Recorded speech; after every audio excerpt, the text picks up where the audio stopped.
Raider!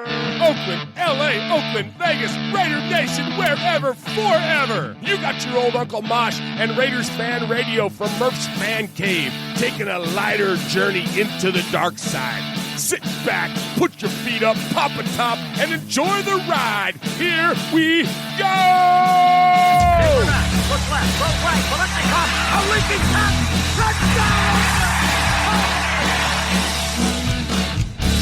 We miss you, we love you, and we'll see you in the Hall of Fame. When you have great coaches, then after you have great coaches, you get great players. You have a great organization, and you tell them one thing: just win, baby. Way up the middle, intercepted Biletnikoff at the 50, time running down. Oakland football, and I think Oakland victory. The Oakland Raiders have scored on the most zany, unbelievable, absolutely impossible dream of a play. Well, I love this team. I think this team can win. I think this team can win.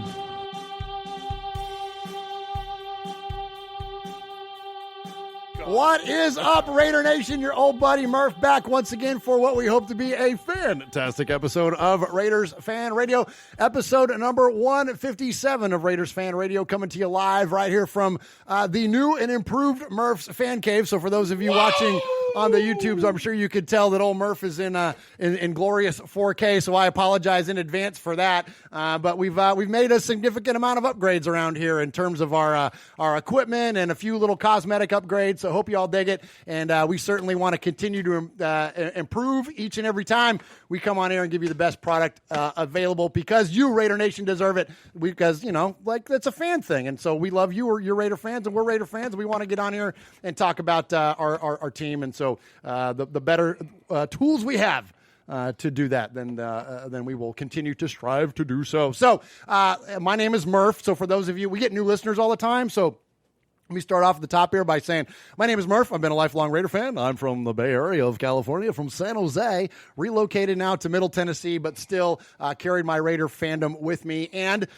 with my Raider fandom, I choose to do a podcast because I love talking about the Oakland Raiders, now the Las Vegas Raiders, and I love talking about it with Raider Nation, and so that's why we started this show, and that's what we do each and every week here. We are not pretend analysts. We are not wannabe media people. We just love to talk about the Raiders and talk about Raider fandom, and we do that here in Murph's Fan Cave every week. On an open fire. And I don't do it alone. I would not.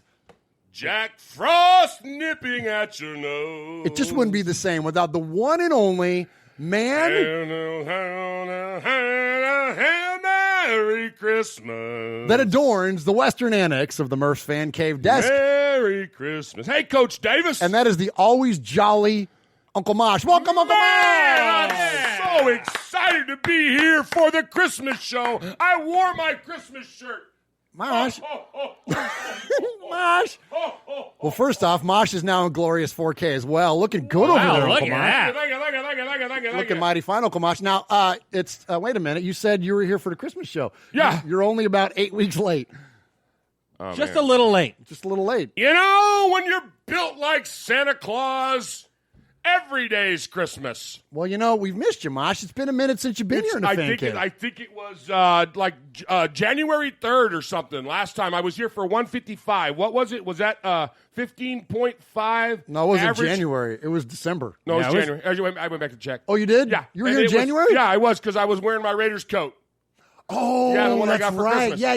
Good Yeah, call. but it feels like last year. It feels like it's been a year. You know what? There's nothing wrong with carrying a little festivity into February. I love that. Yeah, I love it. heck yeah. Yeah. So And you look good. That thing looks good on you, Mosh. Yeah. No, I'm excited to be here. I'm excited to be back. Yeah, welcome back. Swaggy, what was the 155? Wait. Was that 15.5 yards per catch that Cliffy? Was that what it was? Absolutely. And Last time I was here. Yes, sir. And let's give him the proper introduction. Since you brought him up, let's talk to the man that adorns the southern annex, or the western annex of the Murph's Fan Cave desk, and that is our buddy, Swaggy Swaggy J. Yeah. Swaggy. Swaganicious. The Swaganation. We've got the triple threat finally triple threat, back. man. I'm we telling are you. all back and All three. here in the same room, and I'm so excited about it. And you got a new camera. Look at you over there. Yeah, I like it. Yeah, I'm at 720p now. Yeah, which is great. Which is great. I love watching you guys in 4K, and that's okay. Well, we have so for all of you out there on a CRT monitor, Swaggy is looking awful fine. Oh yeah, Yeah, for sure. You yeah. look nice. You got your proudly hated shirt on over there. You know? Yeah. I Shout love out that. Just I love Win that Johnny. shit. Yeah, for sure. OneNationFanwear.com. Show us. Stand up. Yeah, that looks good, man. Yeah, Swaggo looking good over there. Proudly Nice.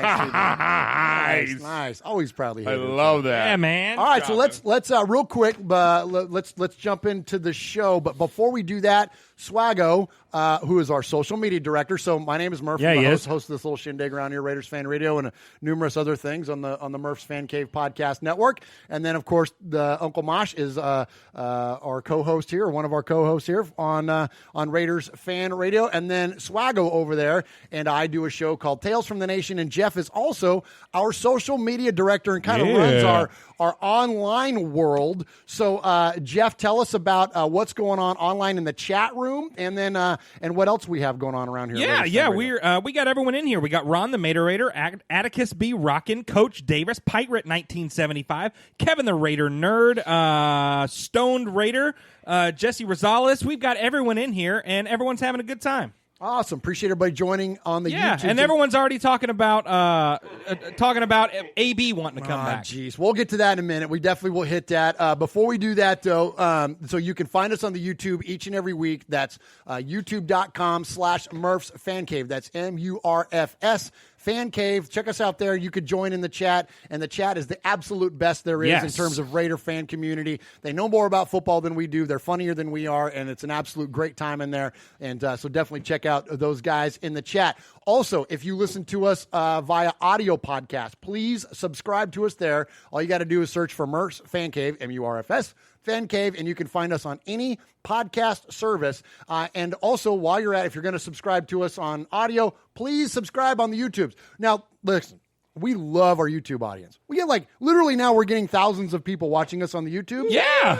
When you do that, hit the subscribe button, please. Yeah, why not? Just while you're there, you're watching our video. Just hit that damn button, Just nerd. hit the dang button, nerd, please.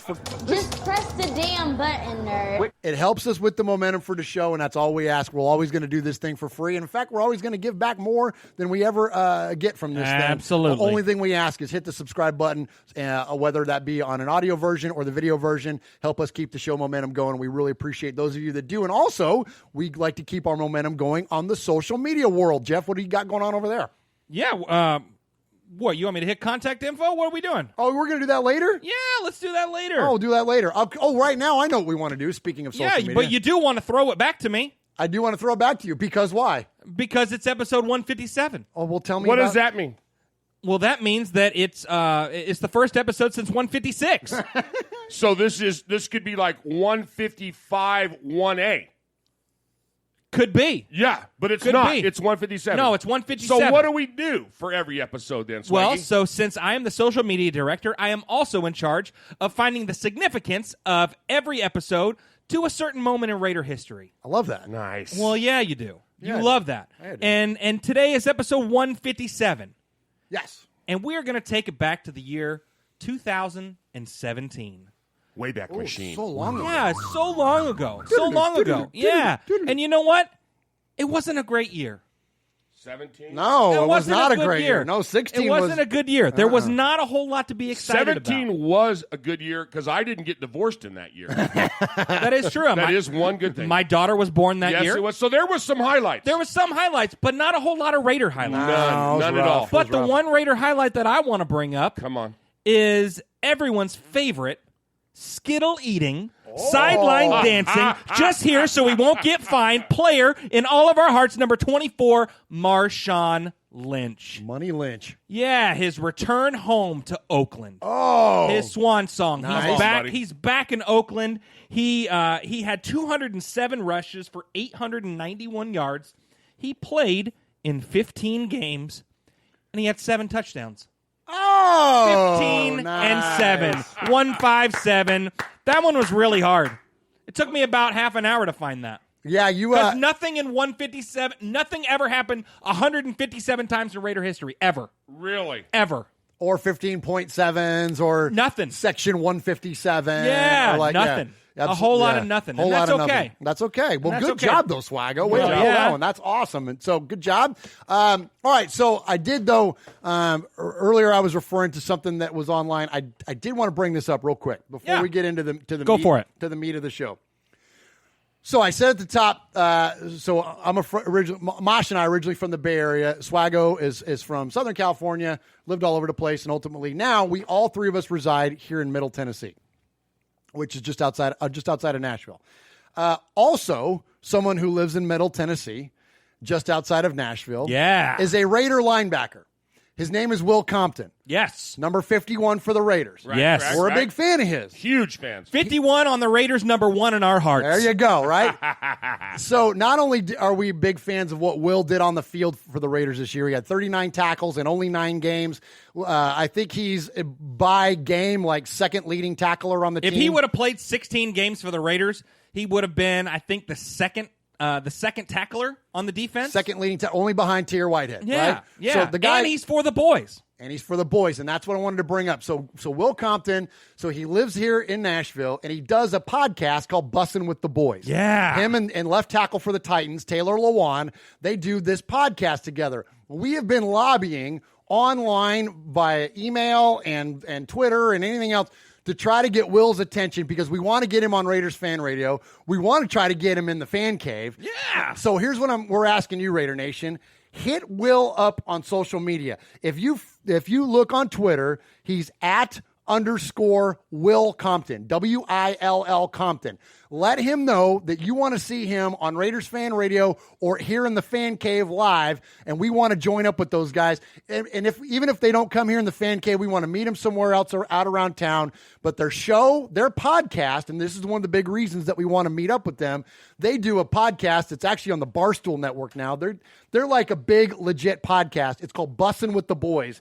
Their Twitter is @BUSSINWTB. So @_Will Compton, @_Bussin WTB. Hit them up. Tell them you want to see Will get together with the Raiders Fan Radio crew somewhere in some way. Let's get on the bus. Let's get in the cave. Let's meet out and about. Heck, we'll meet them down on Broadway or something. But let's get a Raider here in Murph's Fan Cave and on Raiders Fan Radio. We've had a lot of Raiders on before, and we're thankful for all those guys. But none of those guys like literally live down the street. So we're calling in a favor, Raider Nation. Yeah. Hit Will up on social media. And tell Ron him the you wanna see Mater him. Raider says, do we really want to get him cut?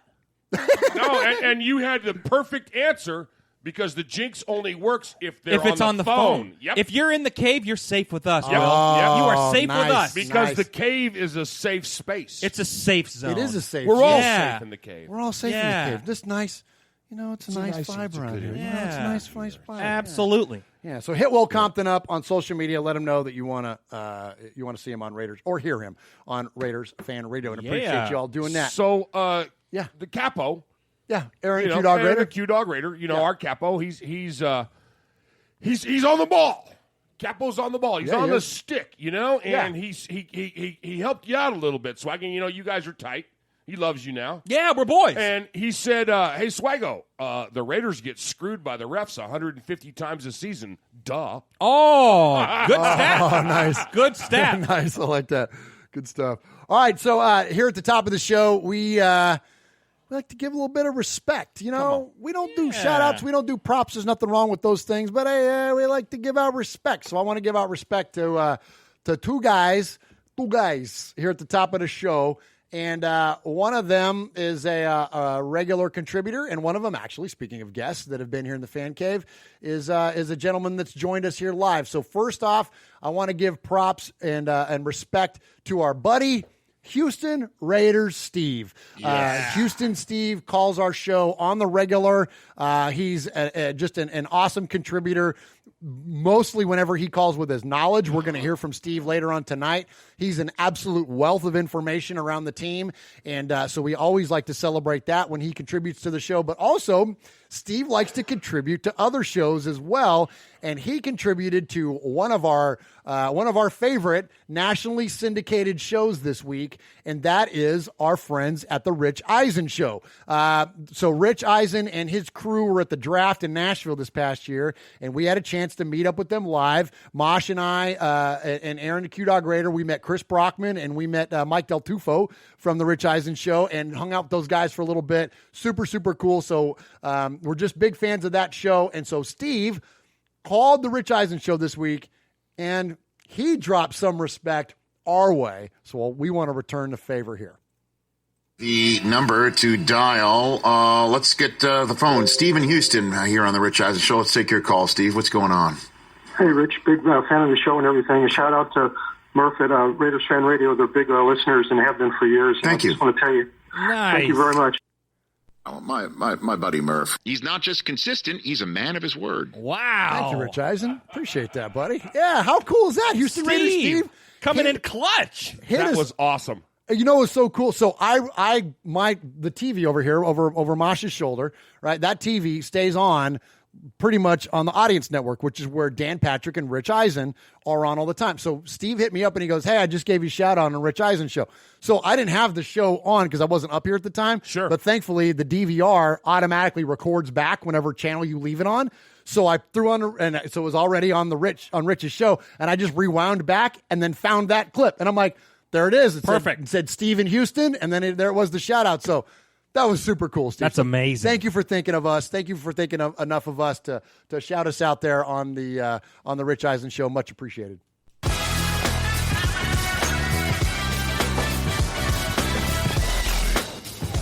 Hey, what's up? It's Brockman from the Rich Eisen Show. And it's Del Tufo from the Rich Eisen Show. You're listening to Murph and Mosh. And Swaggy. Yeah, right? On Raiders Fan Radio. Yes.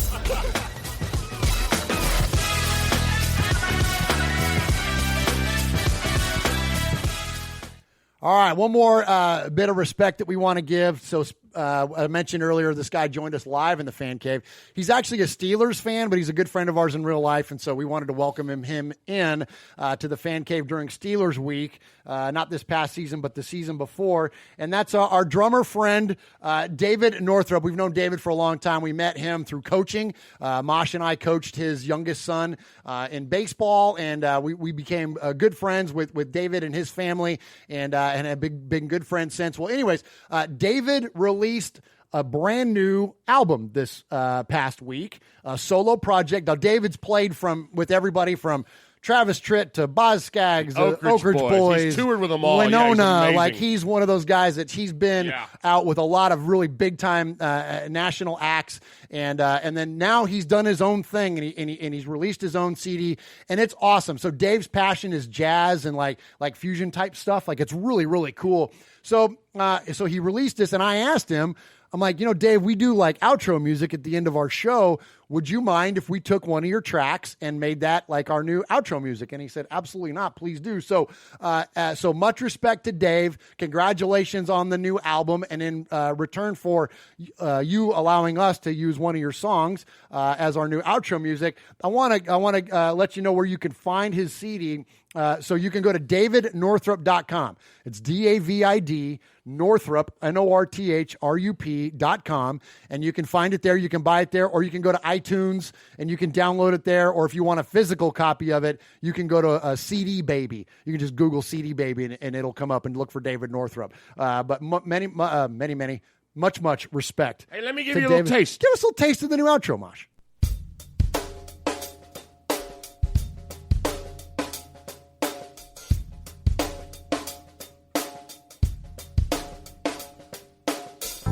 That's all you get, man. Oh, I like it. just the first strum on the guitar there, like Mosh. It was it. good. The first one's free. Oh, nice. You want to hear the rest, you got to stay to the end of the show. That's right. Yeah, you do. In about 4 hours. Oh, my gosh. I thought we were only going to do a 90-minute show. That's what we say every week. Every week. All right, so let's, before we jump into the Raider talk, which we're going to have plenty of here on tap, Swaggo, Swag. Mr. Social Media Director. Yeah. Hey, Tell the social people- media director, I got a question for you. Oh. I have a follow-up question afterwards. Have I tweeted lately? I don't know. You'll have to ask the owner of your Twitter account. That's you, bro. No, it ain't me. That's me. I think. That ain't me. You retweet a whole bunch of stuff. Oh, yeah, I do. Yeah. So actually, Murph. Yes. I got a question for you. Okay. Would you rather eat a baby goat or a matter baby? Matter baby? Yeah. I don't know what a matter baby is. What's the matter, baby? Nothing, sugar. What's the matter with you? I can't believe you didn't go, Murph. Oh, my gosh. Oh, I didn't know. I heard that joke the other day, and I I love that. died. Oh, my gosh. That's Oh, my pretty good. gosh. I like it. That reminds me of the one where they go, smells like up dog in here. Exactly. What's up, dog? Yeah. No, what's up? Not much, dog. What's up with you? Yeah. Or that's like when they brought in the Henways. Huh? The Henways. What Henways? No, Murph, you can't do anything right. Hey, Jeff, remember when they brought in the Henways? What's a henway? Oh, about 4 pounds. Oh, nice. Ah, jeez. Nice. Okay, so anyway, hey. Will somebody, for the love of Pete, tell us about the goddamn social media? So this is Dad Joke Central. Yeah, oh my God. So Raider Nation, do you like the Raiders? Do you like belly shakes? Do you like donuts? Do you like us as much as Uncle Mosh hates the Chiefs? Well, you should get Look made. away, Haley. Oh, nice. It's always so good for ratings. It's always so good for ratings. I had a request. Fabricator Gil from IE. Oh, he loves it. He loves it. He loves it. He loves it. And hey, if you love it too, you should get made. You should call us 909-345-3346. Again, that's 909-345-3346. You can also email us at show@RaidersFanRadio.com. Or if you like to see what's going on with us, or if you want to see the latest Swag Jeff selfie, you can go to all of our social media. You can go to Facebook.com/RaidersFanRadioPodcast. You can follow us on Twitter @RaidersFanRadio or Instagram @RaidersFanRadio. Or you can join us like you are right now on YouTube.com/MurphsFanCave, where you can join us in the chat. That's the best part about us. Yes. Is the chat room. You guys are hilarious. You got it. So you can follow us there. Anywhere you listen to your podcast, search for Raiders Fan Radio, search for Murph's Fan Cave, and you will get Raiders Fan Radio. You will get Mojo's Pod Show, and you'll get Tales from the Nation. Yes. So that is where we are everywhere. Check us out wherever we are. Thank you very much. We love you. Hit the button, Mosh. Hit that damn button. Now that was very good, Swaggy. Thank you. You get a lot of grief for reading. I do. Yeah. I do. But You I did a just good job, but, Swag. but people don't know that you can look at something and memorize it in like 3 seconds. I can. Yeah. I can. Here is latest draft. There's a draft. Watch out for drafts. This is the NFL draft. Look, I'm entering a draft. Let's go and pro in the draft. You're going to the draft? Draft looks solid. They drafted me. Apparently you were drafted. I drafted you. I got I drafted. love this. This is one of your better ones. It's my third draft. You only get drafted once. Let's talk about the draft. It's our draft. You drafted me in the first round. Excellent draft.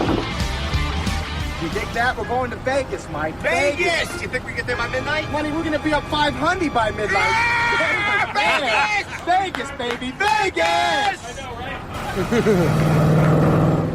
That's right. We're going to Vegas. The NFL draft this year is in Vegas, and we will be there. We've got some more plans to finalize. I know for sure that I'll be there. The rest of the guys, we're still working a few things out, but I definitely look for the Raiders Fan Radio crew in some semblance down there for the upcoming NFL draft. So before we get into some of the draft prospects of this season, or this draft season, at 12 and 19 is where the Raiders are drafting overall in the first round.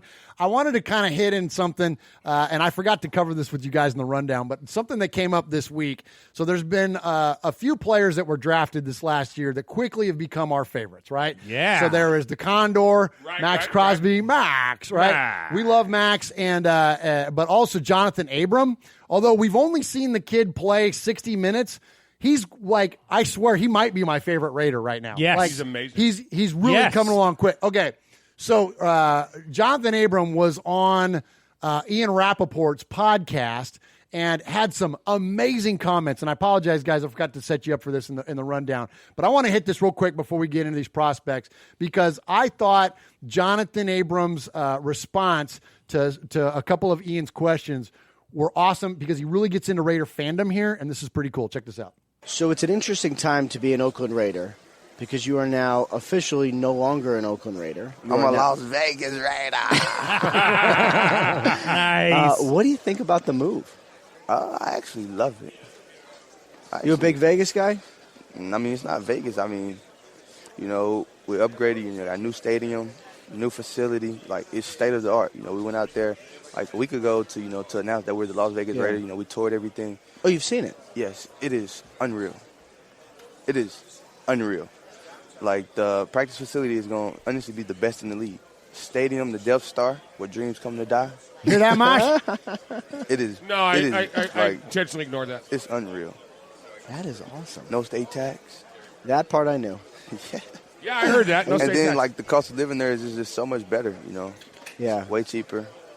What you can buy for in Vegas is going to cost you probably, like, if you bought a $2 million house in Vegas, it'll cost you probably $20 million in California.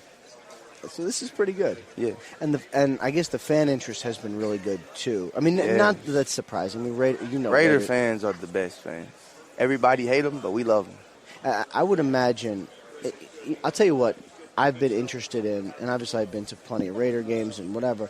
The Oakland fans never really turned on you guys. In the past, when teams have moved, the fans did. Your guys' fans seem to stick with you guys. Because we're worldwide. With the move coming, I mean, that's the beauty of Raider fans, They support us through it all, Come on. I met this one guy. He was like, the hardest thing of my life is being a Raider fan. And I'm like, why? Why you say that? He was like, throughout the years, we was really good. And then he was like, and then you tanked. He was like, we had the time where, we didn't make the playoffs. He was like, and he still stuck through it throughout the entire time. He was just like, being a Raider fan is probably the hardest part. He was like, because then they get us so excited. Like, we started out 6-4. He was like, and then we just plummeted. So he was like, that's probably the hardest thing of his life, being a Raider fan. He was like, but he wouldn't do it no other way. Like, I seen guys with like whole back tatted, I seen a whole back tat Raider logo. I was like, this is crazy. All right, so couple things there. So first off, he refers to the new stadium as the Death Star. So he's automatically, I'm pretty sure he's my best friend now, too. Yeah. That's pretty cool. And I love it. He says, and that's where dreams go to die. Like, so money, right? And I love his excitement clearly behind being a Las Vegas Raider. But I love that he talks about the passion of the fans. He talks about, seeing people with whole back tattoos. I was telling Swag, and I think I told you this too, Mosh. I was at Oscar's Taco Shop right around the corner from my house here a couple weeks ago, and there was a dude with a full crown on the crown of his head, of his bald head, the Raiders shield tattooed up there. No man. way. Like, right it's here amazing. in our little town, man. So I'm like, cool. I'm like, what the crap? Like, so just, it's amazing. Like, as you said there, Mosh, Raider fans all worldwide. But I want to ask you this. I want to hear from both you guys on this. Start with you, Mosh. What do you think about a guy that's only played 60 minutes of Raider football now being an ambassador for the team already? But when we said that from the get-go, the guy was all in from the get-go. Remember, it was early on when we said, we were watching Hard Knocks. Hard Knocks, we're like, wow, he's kind of, is he stepping over the line, kind of giving DC a little bit of crap about how much money he makes? No, that's the Raider way.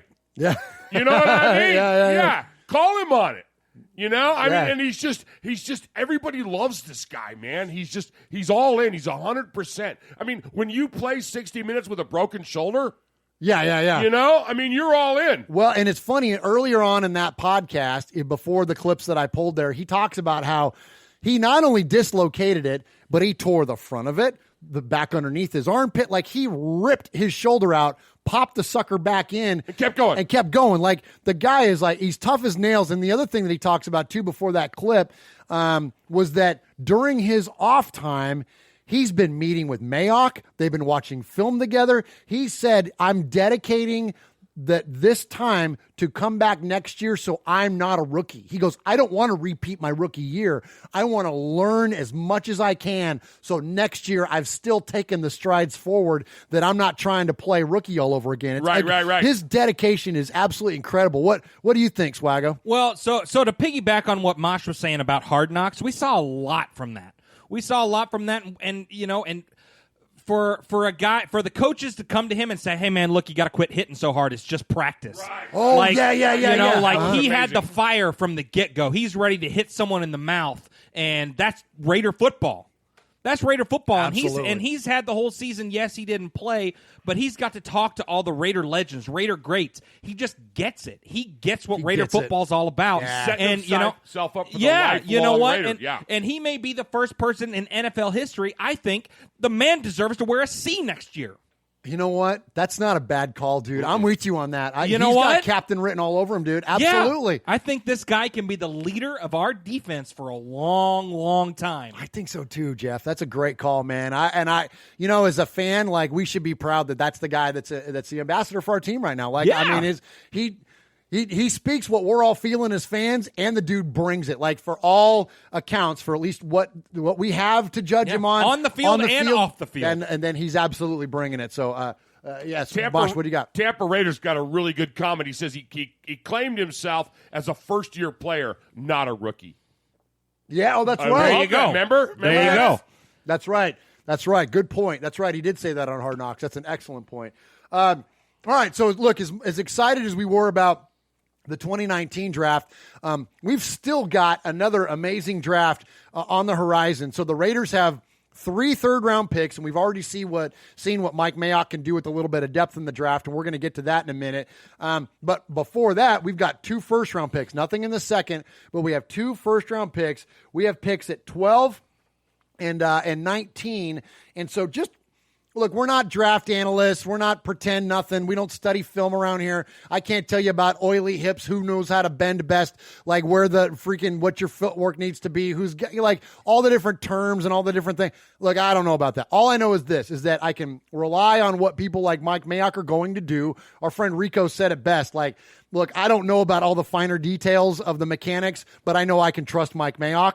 And I think that we can all do that. Like, we know enough around here to be dangerous and to coach youth football, but like to try to analyze these things at an NFL level, I think is a little arrogant to try to do that. But I will say this. There are a handful of players that I think are good fits. And I think that's what we can do as fans, is that we can look at our team, understand where we have the biggest, most glaring needs, and then see what players are available that might fill those roles. So I want to hit on a couple of players.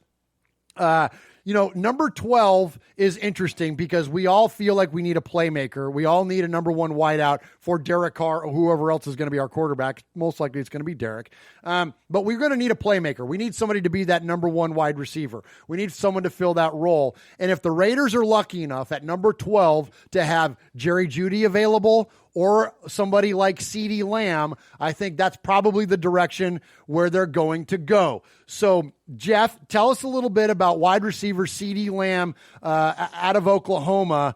I think that's probably a likely direction for the team to go. What do you think? Yeah, for sure. He's a fast wide receiver. I mean, quick, got good hands, coming out of Oklahoma. The guy's just a stud, man. He's a stud coming in, and yeah, I mean, he's got number 1 wide receiver all over it. And he's got big play potential, right? And that's what I feel like we're missing. Like, we're missing that. And look, as inconsistent as Cooper was at times with his hands, he had the big play potential. He was a home run waiting to happen. Yes. And I don't feel like we've had anybody. And I mean, maybe Josh Jacobs, but outside of that, we didn't have anybody that felt like they were going to be a home run hitter anytime they touched the ball, and that's what CeeDee Lamb could be for us. Right, exactly, and Jerry Jeudy as well. But we're in this. Either one of those fall to 12, you snatch them. You snatch them. You have to. But Murph, you and I talked about this today, and last offseason, we spent a lot of time and energy and a lot of time in the playbook, as far as the Raiders coaching staff, on making Antonio Brown the focal point of the offense. And with him not being that guy, with him leaving and putting Tyrell Williams in that spot, Ty Williams and AB are not the same wide receiver. So we need a big playmaking guy that can fit into this offense. And imagine CeeDee Lamb and then us going and picking up a guy like A.J. Green in the offseason. Oh, Lord. I mean, seriously. Yeah. I mean, think about, and this is obviously just a pipe dream, but look at a guy like CeeDee Lamb and then having a guy like A.J. Green and then having Ty Williams as your third. Him and Renfro is your third and fourth. You know what I mean? That just powers up your offense. And that, geez, how can Derek Carr screw that up? No, you can't. I think even certain podcast hosts would. Yeah, dude. It's unreal the potential that the Raiders have, and I'm with you. You know, whether they went into the offseason with Antonio Brown in mind or not, or whether it was Ty Williams intentionally, and then Antonio Brown came along afterwards. I don't know, but one way or the other, we need a big playmaker at wide receiver, and I think draft is the best way. While I love the idea of somebody like A.J. Green, I think best case scenario is that they pull somebody early in the draft. And if either one of those guys, again, Lamb for the purposes of this discussion, because I think Judy's already going to be gone. That's why I put Lamb there. But either one of those guys, if they're still around, then that's got to be the choice. All right, now it gets a little more interesting at 19. Here's what I'm thinking. You got and his name's escaped me off the top of my head. Chat room hooked me up here. The Ohio State cornerback, like it's not Okoye, but it's like Okaye or what. Anyways, that guy is like all consensus, like number one corner. Mosh, they're talking about like this kid's going to be taken like higher than what Dion was. Like he's being coveted as like the best cover corner like in the longest of times. This guy out of Ohio State. So I don't think he's going to be around. They're talking about him going like maybe third overall. So he's out of Florida. No, the kid out of Ohio State. Sorry. So, okay. Yeah, Okay. This is how professional we are. I don't remember what his name is. And I didn't write it down. But anyways, that guy's going to be gone. So next up, I think there's a chance that C.J. Henderson from Florida. Here it is. I know I had it. Jeffrey Okudah. Yes. Yes. From Ohio State University. Jeffrey Okudah is like that guy. Look, if that guy's around at 12, you might even do that. And then worry about wide receiver at 19. Yeah. But I think Okudah is going to be gone probably, like seriously, like top 5 pick. Like this kid's going to be amazing. So after that, there's a chance that C.J. Henderson from Florida could still be on the board, Jeff. Tell us a little bit about C.J. Henderson from Florida. Yeah, so he's probably one of the best man coverage cornerbacks coming out of this draft. He's not a trash talker, but your normal man corner. But he quietly handles his business at a high level. He allowed only 28 first downs on 637 coverage snaps. That's pretty awesome. So that's pretty good. And this guy's playing the SEC too. So it's not like he's playing at Florida, so he's going up against guys like, Joe Burrow and what, what I mean? Like he's not playing chumps when you're playing Alabama and you're playing LSU and you're playing, what I'm saying? So like, absolutely. I think that, anytime that you look at those defensive players, especially in the secondary in the SEC, there's a reason that they're so good at the next level. And that's because they're going against the best of the best when they're lining up, still playing in college. So anyways, all right, good stuff there. So we'll have a lot more when it comes to the draft as we go on, but just wanted to kind of hit a couple there. But Mosh, sir. So when it comes to the draft, like I just said right there, like how important it is, right, for us to, do well, these first round picks. Like it's the most high profile. It's a big deal. But also in the third round, we got 3 picks, right? And it's important for us to build depth. Like you draft your superstars early in the draft, and then you draft your depth players and the guys that actually build championships, guys like Max Crosby, you build that like in the latter rounds, right? Like that's where you do all that kind of stuff, right? So I got some stats. I did some research. What kind of research? One's research with a lot of numbers. Oh. I got Mosh. Is this like a I got more fundamentals. Fundamentals? Hello, boys and girls. Thanks for joining me here today as your old Uncle Mosh takes us to class. Most of you have heard the phrases Hail Mary, shotgun, or onside kick. But have you ever wondered what the heck a Mike, Sam, or Will linebacker did? Do the phrases run and shoot, bull rush and nickel dime packages make you want to go pooch punt the Wildcat? Well, you're in luck. My little nephew Murph has a new flea flicker of a segment called Murph Fundamentals, where I ask him a question and he tries to teach this old dog some new tricks.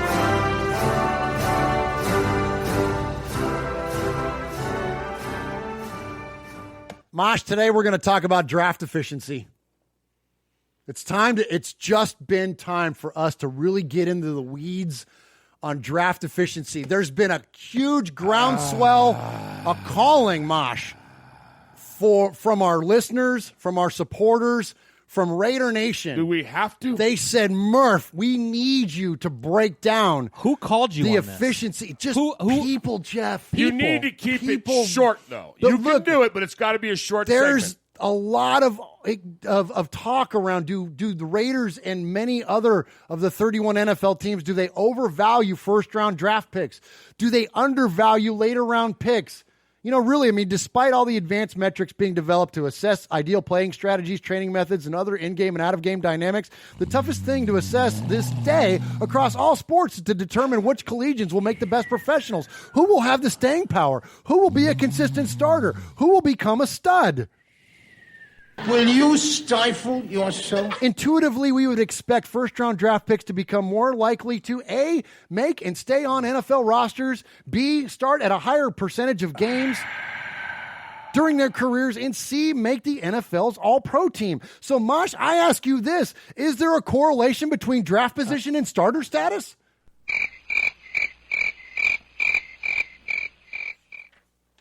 What? What did he do? Why don't you guys want to hear this? Don't you? I was trying to bring some hard-hitting analysis Oh, my here. gosh. That was brutal. What was all that? Well, I was going to try to. I brought some in-depth analysis into the importance of draft position. we got breaking news. Yeah. We got breaking news about stuff that's going on in the world. Yeah. Yeah. Like what? Linda Ronstadt attend a rally or Why something? you got to get on Linda? I don't know why she popped into my head. We're talking about one of the all-time greats, Eminem. Yeah. Who you met. Oh yeah, big. He's a big fan of our show. Yeah, Eminem. Yeah. Was the first person. It's been reported that he's the first person, a celebrity, to contract the coronavirus. Oh, and you're wanting to bring up that whatever it was you said. Are you serious? It's He's a got statement. coronavirus. It's a statement. It just says, I'm reading it right now. Okay. In a statement released by doctors, it's been revealed that his palms were sweaty, his knees were weak, his arms were heavy. He presented with vomit on his sweater already. Was it mom's spaghetti? Initial testing. It was his mom's spaghetti. Oh my God. I'm thinking to myself, what can we do to get us out of that crap you were just throwing at us? Sheesh. Can I at least somebody pick me up around here? Like, yeah. And now for something completely different. Okay, seriously. Bring it home. Come on. Bring it home. Come on. What are you getting at? all right, here's the bottom line, guys. Nearly 30% of all starters in the NFL as of 2014 were first-round picks when they were drafted into the league. Well, there you go. There's more. Well, come on. 30% of the starters were taken in either the second or third round. 26% of the starters were taken in rounds 4 through 7, and undrafted players accounted for 14% of most likely of the group to compromise starters, only behind the first and second round picks, which second round picks accounted for 18%. So the bottom line is this: as valuable as first round picks are, the bottom line. that there's also an equal amount of importance to draft well later. Well, yeah. The round. What round was Max Crosby drafted in? That was he was fourth, right? No, You know? was it fourth? Renfro was fourth. Was Max third? Nah, I don't.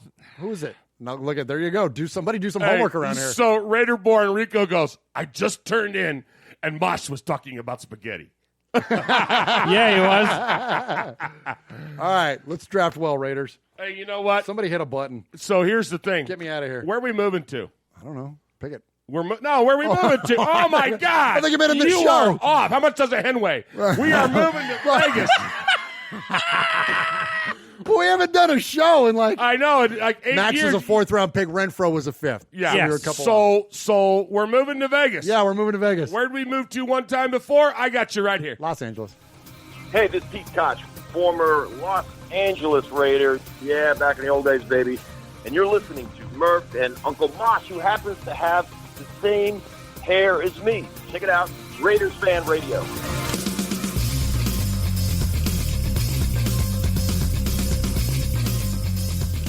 Come on, Pete. Tell them about our hair, bruh. Every kiss every Koch begins with K. That's right.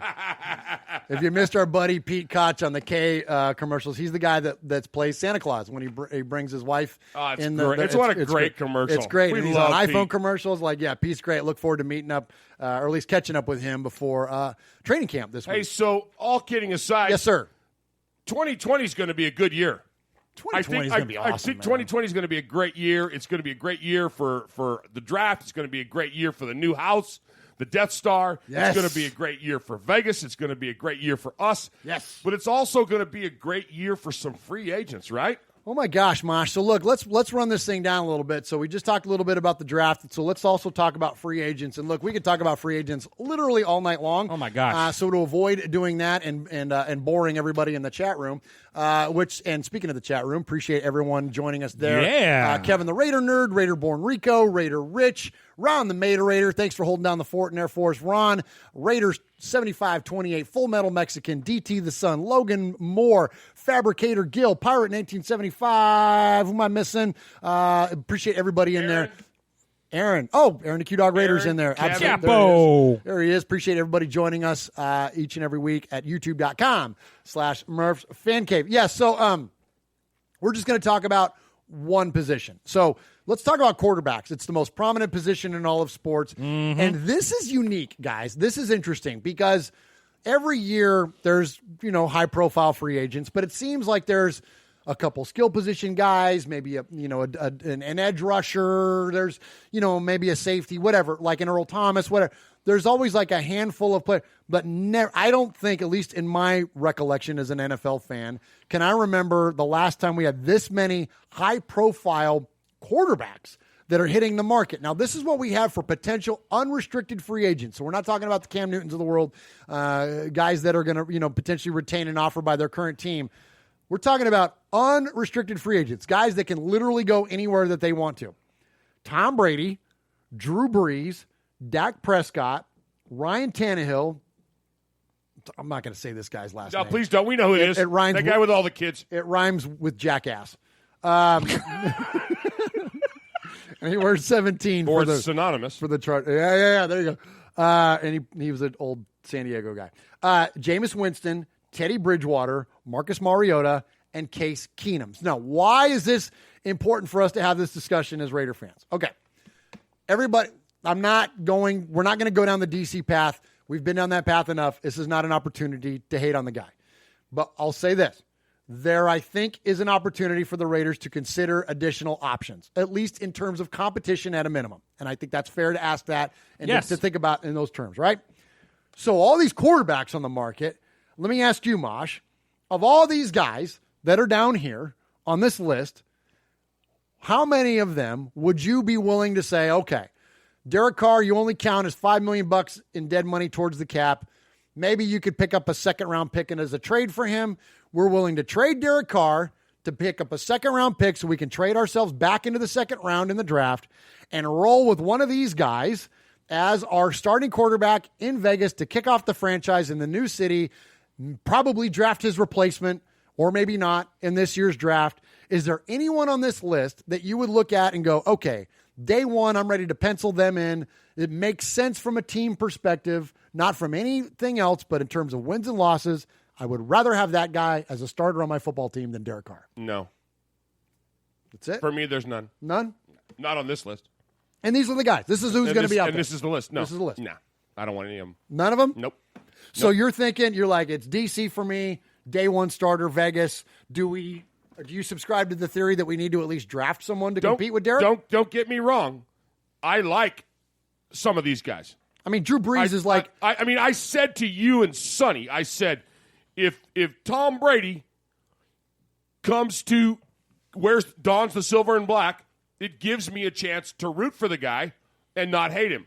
Okay? Yes. Will I embrace him? No. Will I put him in the same category as Lyle Alzado? That's A-L-Z. Okay, anyway, sorry, Jeff. What? How do you pronounce that? No, seriously. Ronnie Lott. There's Jerry Rice. Jerry Rice. Yeah. Will I embrace? Hey, he's not a lifetime Raider. He's a New England Patriot. Would I embrace him? Would I root for him? Absolutely. I don't care who dons the silver and black. I'm going to root for him. But would I say that this is the guy that I want to replace DC? No. For me, not on this list. When you talk about, but I would. There are people who aren't on this list that I would embrace. Sure, but those guys aren't. But they're not available. They're not available. So let me ask you this. Okay, now, and I say this is not a fan. This is just as an NFL fan. But, I am a big fan, though, of leadership. It's my area of study outside, absolutely. In real life. And when you look at a guy like Drew Brees, he's the epitome of, you can't ask for a better football player. No, you can't. He's a great guy off the field. Yep, 100%. He's the best leader on the field. He's an absolute stud on the field. He's going to walk out of New Orleans or wherever else into the Hall of Fame. Could you get, I would rather, out of all these guys, if you're going to pick someone to replace Derek Carr, I'd rather be Drew Brees than anybody. And no one's even talking about that. Everyone's talking about Tom Brady and all this other stuff. But, Drew Brees is just as much of a free agent as Tom Brady is. I'll tell you what, if I had to, if it was you have to pick, but you didn't ask me that. You said, is there one on here? Okay. And I said, let me ask you, then phrase it that way. If you had to pick somebody off of this list. Ryan Tannehill, without a doubt. Whoa, really? You know why? Please. Because I saw how he changed 40 miles up the road from us. I saw how he changed that team, the way they thought, the passion that they didn't have. Yeah. How behind this guy, all of a sudden, you have the passion. That guy has something, or at least he had it this year. Yeah. Mm-hmm. And he's young. He's not an old guy he's like not Drew an Brees. old guy.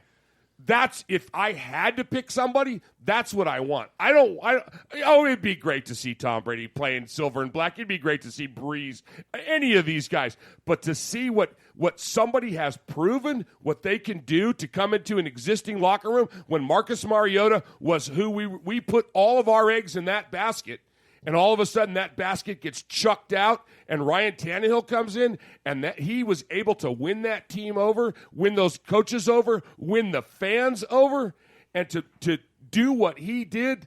If we're going to replace Derek Carr, if we're going to put somebody on the ahead of him like Marcus was, Marcus ended up helping the guy.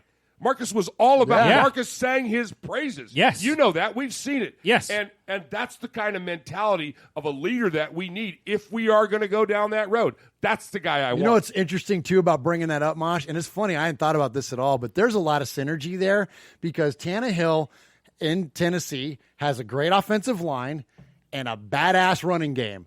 What do the Raiders have? Exactly. A great offensive line and a badass running game. And not a true number one wide receiver. Bingo. Dude, that's not bad, Mosh. I didn't think about that one. Swag, what do you got off this list? You know what? I'm going to stay with the Tennessee Titans. I'm going to go Marcus Mariota. Okay. And you know what? You don't have to trade Carr to get him. Oh, good. You don't. Good. That's good. You don't have to trade Carr to get him. You go and get him because – right now he's viewed as probably one of the number one backup quarterbacks in the league. Yes.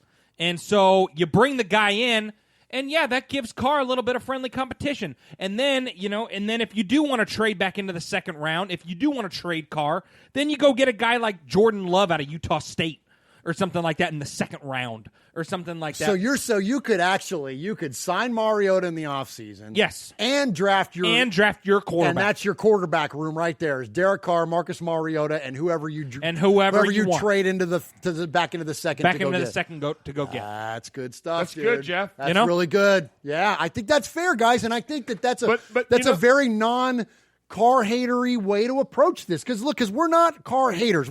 While we don't always endorse everything he's ever done on the field, and I know there's a lot of talk now out there this offseason about, there's this new Twitter handle out there, this car lights thing, and it's like every time Derek Carr's throwing a pass in the dirt, and it's like, look, there's a lot of glaring things out there about, but there's still a lot of good in him too, and I don't want to throw the baby out with the bathwater. I don't want us to get this tainted view of what Derek Carr is, but I also think that at a certain point, look, the stats are the stats, and when Derek Carr falls behind, follow me on this one, Raider Nation. Here's some truth about Derek right here. As much as we may support him, Derek Carr is 5-45 when he falls behind by 10 or more points. Okay, let that sink in. 5-45 when he falls behind by 10 or more points.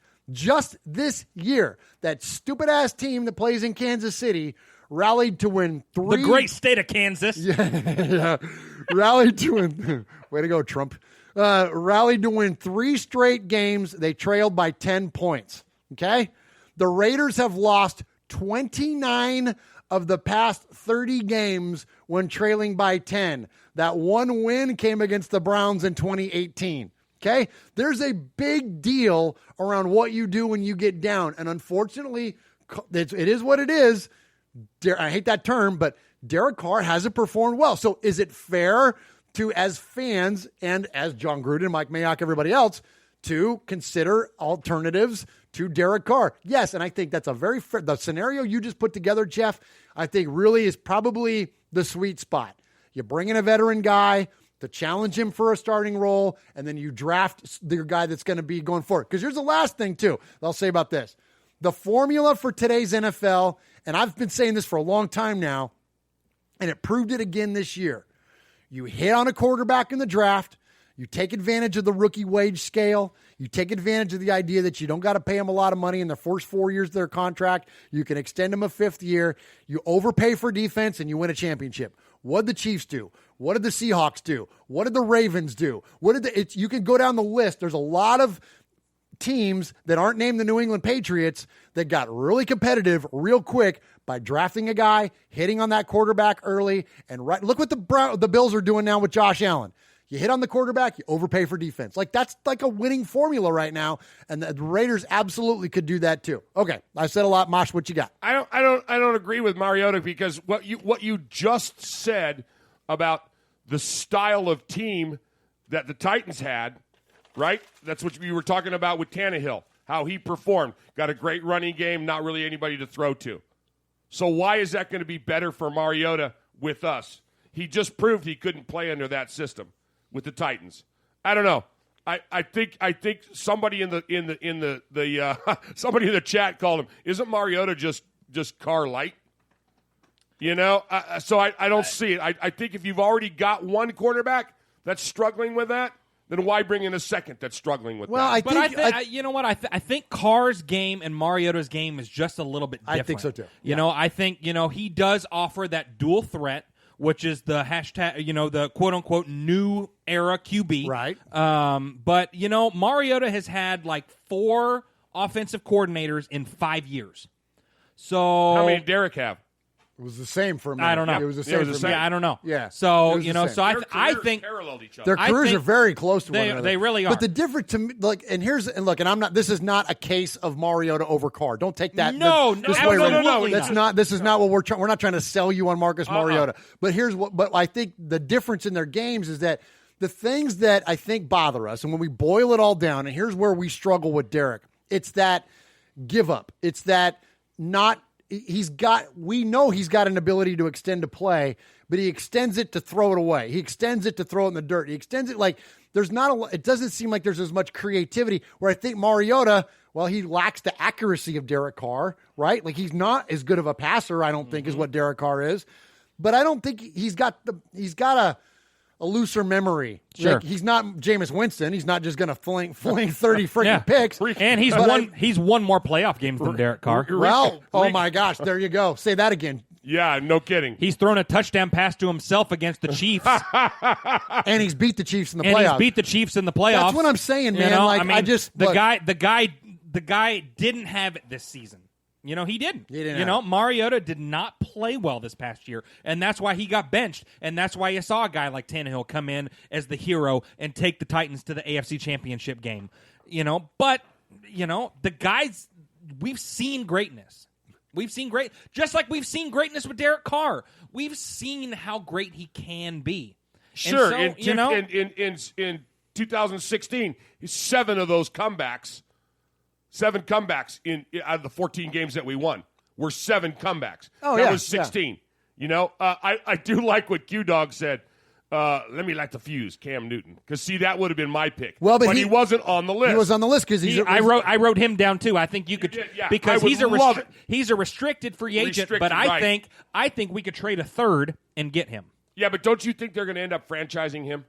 Oh no. No, you don't think so? Because they got Kyle Allen. Yeah, that's true. You're right. And that's the thing is that they have the opportunity to match, and that's where he's not. That's why That's why we didn't have him on this list because he's not an unrestricted. He can't just kind of go wherever he wants. But I mean, but certainly that's another one. Like absolutely, I think that he could fill that role. But I don't know. Like, do you have Cam Newton and Derek Carr in the same quarterback room? Like I don't see that. Like that's 2 alphas going at it there. I don't see that. Yeah. Not that Marcus is not an alpha, but I don't know. What? Pirate 1975 says Cam is a diva. Well, you know what? And sorry to cut you off, but I think out of all those quarterbacks, and if you put Cam on that list, to me, Cam embodies Vegas. Yeah. Oh, no. He's out. Yeah. You know, Hall of Fame, Mr. Hollywood, big shot guy in a place like Las Vegas. Well, and you know what I like about Cam, and this, look, and I don't care for Cam in a way like a lot of the way he presents himself. Sure. I think it's a little silly. Sure. But in terms of but this is the sad thing about Cam is that overshadows, unfortunately, what he does as a human. Like, he's like, community service and outreach and all like seriously, like there's not very many players that are comparable to what that guy does. Yes. And that's because he's, Mr. Oikos and Superman and all that stuff. That stuff shines a lot of what he does. He's like a super good dude, man. So I think that there's a lot of opportunity there, Raider Nation. It'll be interesting to see where this thing shakes out. All right, Mosh, let's get into the CFans mailbag. Right now. Gotta do it now. Go. Go. You go now. You go now. Go. There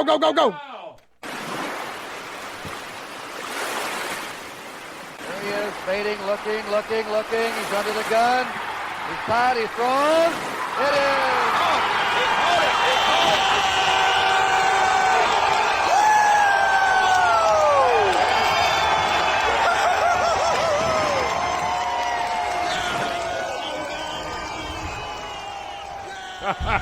So shout him out, Mosh. Well, everybody's there. Q-Dog's there. Foxy Scorpio's there. Full Metal Mexican Pirate 1975. Logan Moore. Ron the Mater Raider. So the conversation's going on a little bit. Q's got a little bit of a problem. Q, our capo. Before we hear from him, he's trying to find out, is Raider-born Rico going to be in Vegas or not? I don't know. Well, there's a problem with that because Q's saying, do I buy a ticket for my wife or not? Because if you're going, Rico, she's staying home. Oh, yeah. So Rico said, no. He's going to be stuck in the island of the draft, smoking cigars and pouring liquors and whiskeys. Buy a ticket for your wife, Q. Oh, you know what? I'd almost rather fly to go just do the draft with Rico. Let's, instead of going to Vegas, let's go to the Canary Islands and go hang with Rico. We're all in, dude. Shoot us an address, bro. We're coming to your house. Oh, man, that would be awesome. All right, so here at Raiders Fan Radio, you can contact the show one of 2 ways to get featured on the Sea of Fans mailbag.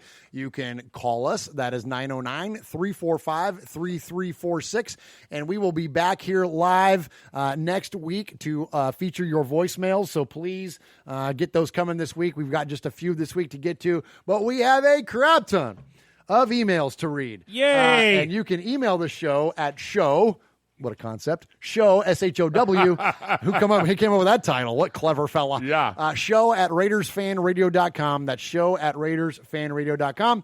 And if we read your emails in indefinite amount of time, or if you call the show and leave a message that gets played on the air 3 times, we refer to you as a made man or a made woman here on the show. So So please do that. Send us those emails, and we've got a bunch to get to tonight. We're going to kind of share the workload a little bit between Mosh, Swago, and myself. So, gentlemen, if you don't mind, I'm going to go first. Okay, go ahead. Come on. I hold in my hand here an email from Raider Tory. Raider Tory says, Murph, Swag Jeff, and Uncle Mosh. Raider Tory here. Just sitting down thinking about the Raiders and all these Tom Brady rumors. Would like to know each of your opinions on this matter. Go Raiders, F the Queefs, Raider Tory. Right, so glad you took that email. I know, right? So appreciate you, Raider Tory. So we just had a big conversation about quarterbacks, and so I'll just sum it up as this. And I think Mosh already hit the subject on Tom Brady.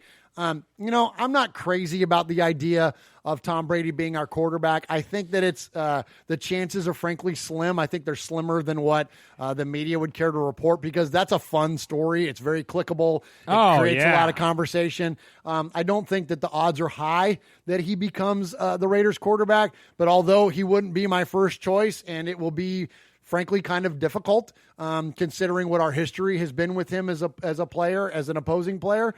If he's wearing silver and black, I'm in. And it, like Mosh said, he named Lyle Alzado. You could talk about Bill Romanowski, Tom Rathman, Ronnie Lott. Yeah. There's been a lot of players, man. Albert Lewis, Harvey Williams. Yeah, you know what? I think it was Al Davis that said, "Just win, baby." Just win, baby. So if he's a Raider, then I'm going to root right along for him. But no, I don't think he'd be any of our first choices. All right, Mosh, what you got over there?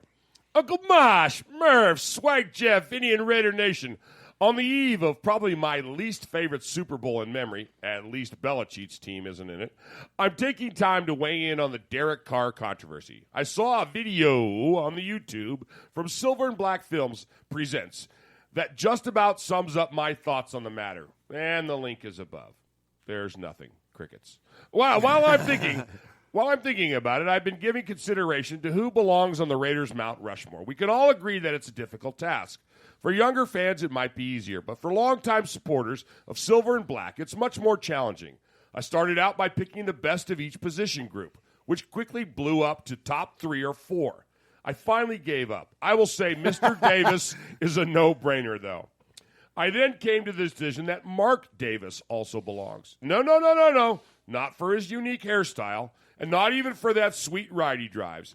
I think he belongs because he has accomplished what no one else has. Amen. Mark Davis has managed to secure a state-of-the-art venue and headquarters training facility for the Raider Nation. It only remains to be seen what impact these, as well as tax-free Las Vegas, does for the Raiders' ability to attract top free agents. Yes. Raider Nation forever, Frank from NorCal. Nice job, Frank. Good job, Frank. Good stuff there, Frank. Appreciate that. Swaggish. Yeah, so hello, RFR family. This is Matthew Menges from Fremont, California. First off, how the heck did Josh Jacobs not win Rookie of the Year? Amen. He leads all rookies in every offensive category last year, but no, let's give it to a quarterback who did nothing all year. Then you give defensive... Good evening, Raiders Fan Radio. This is Daniel Megas. Typing from Fremont, California. I seen the NFL honors, and now I'm starting a riot. We are going to the voters' house and damaging property. How the hell did Josh Jacobs not win Rookie of the Year? Wait, are these guys twins? Yes. He lost to Kyle Murray, whose numbers were only slightly better than the Bears' terrible QB. Also, Darren Waller deserved Comeback Player of the Year just for what he had to battle.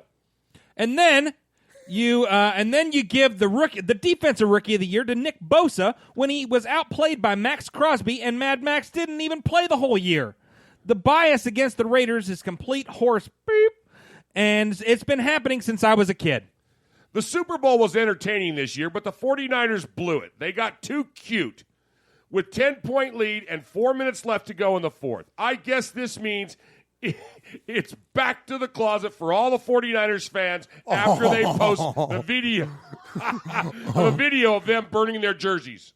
Anyway, the draft is coming up, and nothing will make me happier than drafting C.D. Lamb, wide receiver from Oklahoma, with the 12th overall pick, to send a message to everyone that Carr is our guy, and we're loading him up with speed, and more speed. Now on to the draft. I'm very proud to announce that my twin and I are going to Vegas to welcome the newest members of Raider Nation. So, Murph, hit me up on Twitter because we would love to get a picture. Heck yeah. Here's to a kick-ass 2020 offseason. Yours truly, Matthew Mangus, Fremont, California, 2019 Made Men 2-time Sizzler Award nominee. Mike Mayock says first-round wide receivers are overrated, and honestly, everyone hating on him, lay off. He's got the big balls in the war room, so this isn't your wide receiver who knocks his socks off if he's going to wait to get one. Cough. Hunter Renfrow. Finally, last but not least, free agency. We need help on defense. So I would like to see the Raiders sign a middle linebacker because I don't like Vontez is coming back, even though I think he earned another year. On offense, we need a number one wide receiver so Terrell can ball out at number 2 because even though he can be a number 1 and how I think he got hurt, he came in as a number 2 and was pushing to number 1, balled out of his body so much more. That was all one sentence. A.J. Green is a proven number 1, but I don't see him leaving the Bengals. Anyway, that's all for this twin. Time to drown myself in college homework. Twin out. Yours truly, Daniel Mangus, the good-looking twin, proud made man, 3-time Sizzler Award nominee. P.S. R.I.P. Kobe Bryant and all the lives lost in the helicopter crash. And my thoughts and prayers go out to all the families. Hold your loved ones close because you never know when their time on earth is up. Amen. Good job, gentlemen. Yeah. Great job. Hashtag twin power. Oh, that was fun. Hey, good job, the two of you. Oh, my gosh. That was fun. That was awesome, man. Appreciate the Mangus twins. And, man, that's 5 Sizzlers between those guys. Oh, my gosh. Nominees. Sizzler nominees. Oh, Sizzler nominees. Yeah. Well, I think that's winning. I think that's... Nominees, not wins. I don't know if they won the Sizzler 5 times. No. We would have to check with the Sizzler scorekeeper. Okay, Paul. Paul, get back to us on that. Let's get back to us Who's on up that. next? Okay, all right, next up. Let me grab one. Go ahead. You want to go again? No, you go. Okay, let me grab one here. All right, you're going to have to help me with this, Mr. English minor. It says Murph Mosh et al. What does et al mean? And the rest. Everybody else. So that's you, Jeff. You're the rest. All right, et al. Yeah, you're in there with everybody. That's fine. How do you feel about that? That was a good one. That was a good English question for me. Thank you. No, Here's one for you. Yeah, okay. What's the only sentence in the English language that's properly spoken but can't be written? Spoken but can't be written. Correct. Oh, it's like, I know. It'll be like there are 2 twos and there are 3 twos in the English language. There are 3 twos in it. Nice, Mosh. Thank you very much. Here we go. That's cool. Go ahead, you're reading. Okay. Murph Mosh et al. Not Jeff. Dot, and Jeff. Bringing it old school. Nope, just et al. That's everybody else. Yeah. I know you love it when people don't name you. I'm all about recognition. As we move into the Las Vegas Raiders era, I want to address our quarterback chatter on the old social interwebs. Both on Facebook and almost any other social media outlet, you can see article after article of the Raiders looking to trade Carr, looking into Brady, looking into drafting a young quarterback. I say, Carr is our guy. Statistically, he has proven he can make things happen. What he is missing is a number 1 wide receiver. A.B. Clown was supposed to be that guy, but we all saw how that blew up in our faces. Thankfully, it happened prior to the paycheck or game played. Give Carr a chance with a solid wide receiver in Vegas and then decide if he is not the guy to keep. You wouldn't want to race a car on the 101 with a missing spark plug. Why would you evaluate your quarterback of the future with that crucial part missing? Also, if sweet baby Jesus is listening, don't pick up Brady Rivers or any other drama-laced quarterback. We don't want them. We don't need them. Another big pink elephant in the room is our defense. Draft some solid defensive players. Give your offense a rest during games. Week after week, we see our opponents march down the field, barely slowing down. Fix that defense in the secondary so we can force them to compress the field of play. Finally, I want to say thanks for a great podcast, and I look forward to another fun-filled season of the Silver and Black. Signed, Raider Rich from Tucson via San Jose. Good job, Rich. Appreciate you. Yeah. And, man, so, listen, here's the thing about Carr is that I agree with you on the stats. Statistically, he's the best quarterback we've ever had. wins-wise, he wasn't. And when you look at that number, 5-45, down by 10 or more points, that's a pretty tough one, man. That's a tough stat to look at. I do want to address one little thing. Swag and I, before the show today, we were having lunch, and we were talking about the impact of Antonio Brown. And this, I think, lends to a lot of what Rich is trying to say here in this email, Mosh, is that with Antonio Brown, with the way that it went down, if he doesn't lose his marbles, if he stays sane and even a diva, but just maintains himself enough to have a successful year in terms of on-the-field performance, the Raiders are likely a playoff team. He's worth how many scores? He's worth how many of those scores are equal stats for Derek? Those equal how many more wins for the team? We were in it all the way up until the very end, so likely you win one or two more games, and likely it's not the Patriots it's not the Titans that are rolling in to play the Patriots. It could very well have been the Raiders that could have done that. And God forbid, think about this. Like, I know I'm talking crazy, and I'm talking like what ifs here, but if the Raiders retain the services of Antonio Brown, and he is worth one or two more wins this season, and we do go into New England and beat the Patriots and find redemption, if Derek Carr is the guy that beats Tom Brady and the Patriots in Foxborough, yes, guess what? We're talking extension right now. Yes. Like the purpose of our discussion earlier that Jeff and I had, and say this, Jeff, before you guys jump into your next set of emails. Yeah. It literally changed the direction of the entirety of this team. The entirety of the season.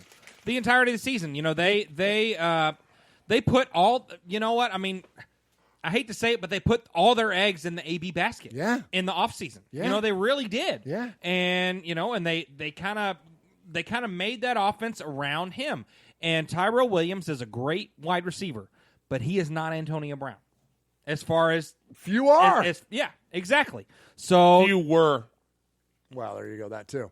Well, yeah. First off, he ain't coming back. The stuff that came up today. Yeah, the stuff that came up today. This is what fueled our discussion. Yes. Is that he went out on one of the circuits or on some podcast or something and said he's been talking to Gruden and like, look, this is Antonio Brown trying to reinsert himself into the discussion. Yeah. This is not the Raiders considering bringing him back. We've seen Antonio Brown go full on bat-esque crazy. Well, yeah. This Well, season. You know, because listen to that whole. If you listen to that whole thing on that podcast or radio show or whatever that was, you said, "Oh yeah, I've been talking to Gruden," but then he was talking about the Patriots the rest of the time, and he didn't say, "I love the game. I want to get back on the field." He said, "Oh yeah, I looked at Belichick and said I need that $9 million." Like, give me a freaking break, dude. Exactly, like, dude. Kick rocks, bro. Yeah, he's not coming back. He ain't coming back. He's not coming back. And if he does, it won't be with the Raiders. And most importantly, though, that I think it's important to consider that all this stuff about Derek Carr and whatever, if that guy stays around, like the whole discussion could have taken a different path. But it hasn't, so let's not talk about the Raiders that aren't. We talk about the Raiders that are. Yes. What do you got, Mosh? I'm going over to Swaggy. He was going to get us one. All right.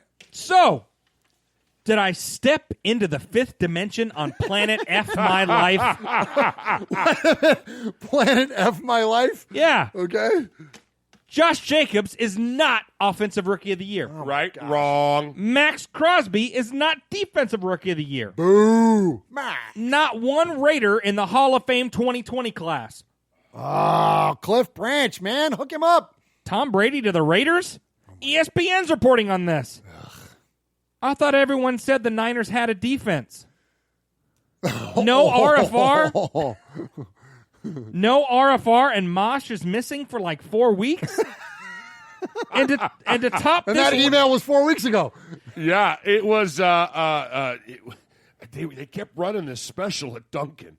Like every Wednesday, man. It was great. Anyway, go ahead. And to top all this rotten ice crap Sunday with the Kool-Aid Man and Kermit raising the Lombardi Trophy? Oh! What's next? Alden Smith, Defensive Player of the Year for the Broncos? Oh. Or what's next? Derek Carr raising the Lombardi in a Charger uniform while Brady sits on our bench collecting $35 million with a broken hip? Maybe I'll wake up in the morning. That's a good email. Maybe I'll wake up in the morning with coronavirus. At least I'll be a made man. Pirate, 1975, two-time Sizzler Award winner. Nicely done, Pirate. Oh, that's money, dude. Oh, that's so money. That's pretty funny.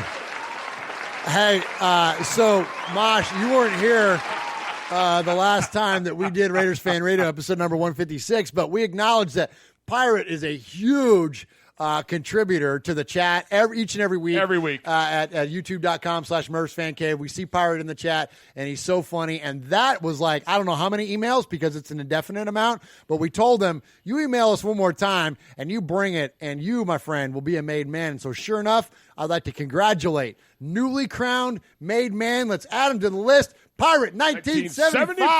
Yeah. You are a made man. You showed you are part of the family by participation. By chance, a man like yourself should make enemies, then they would become my enemies. Showing you are a friend of Raiders Fan Radio, you have leapt across the line. Friendship is everything. Friendship is more than talent.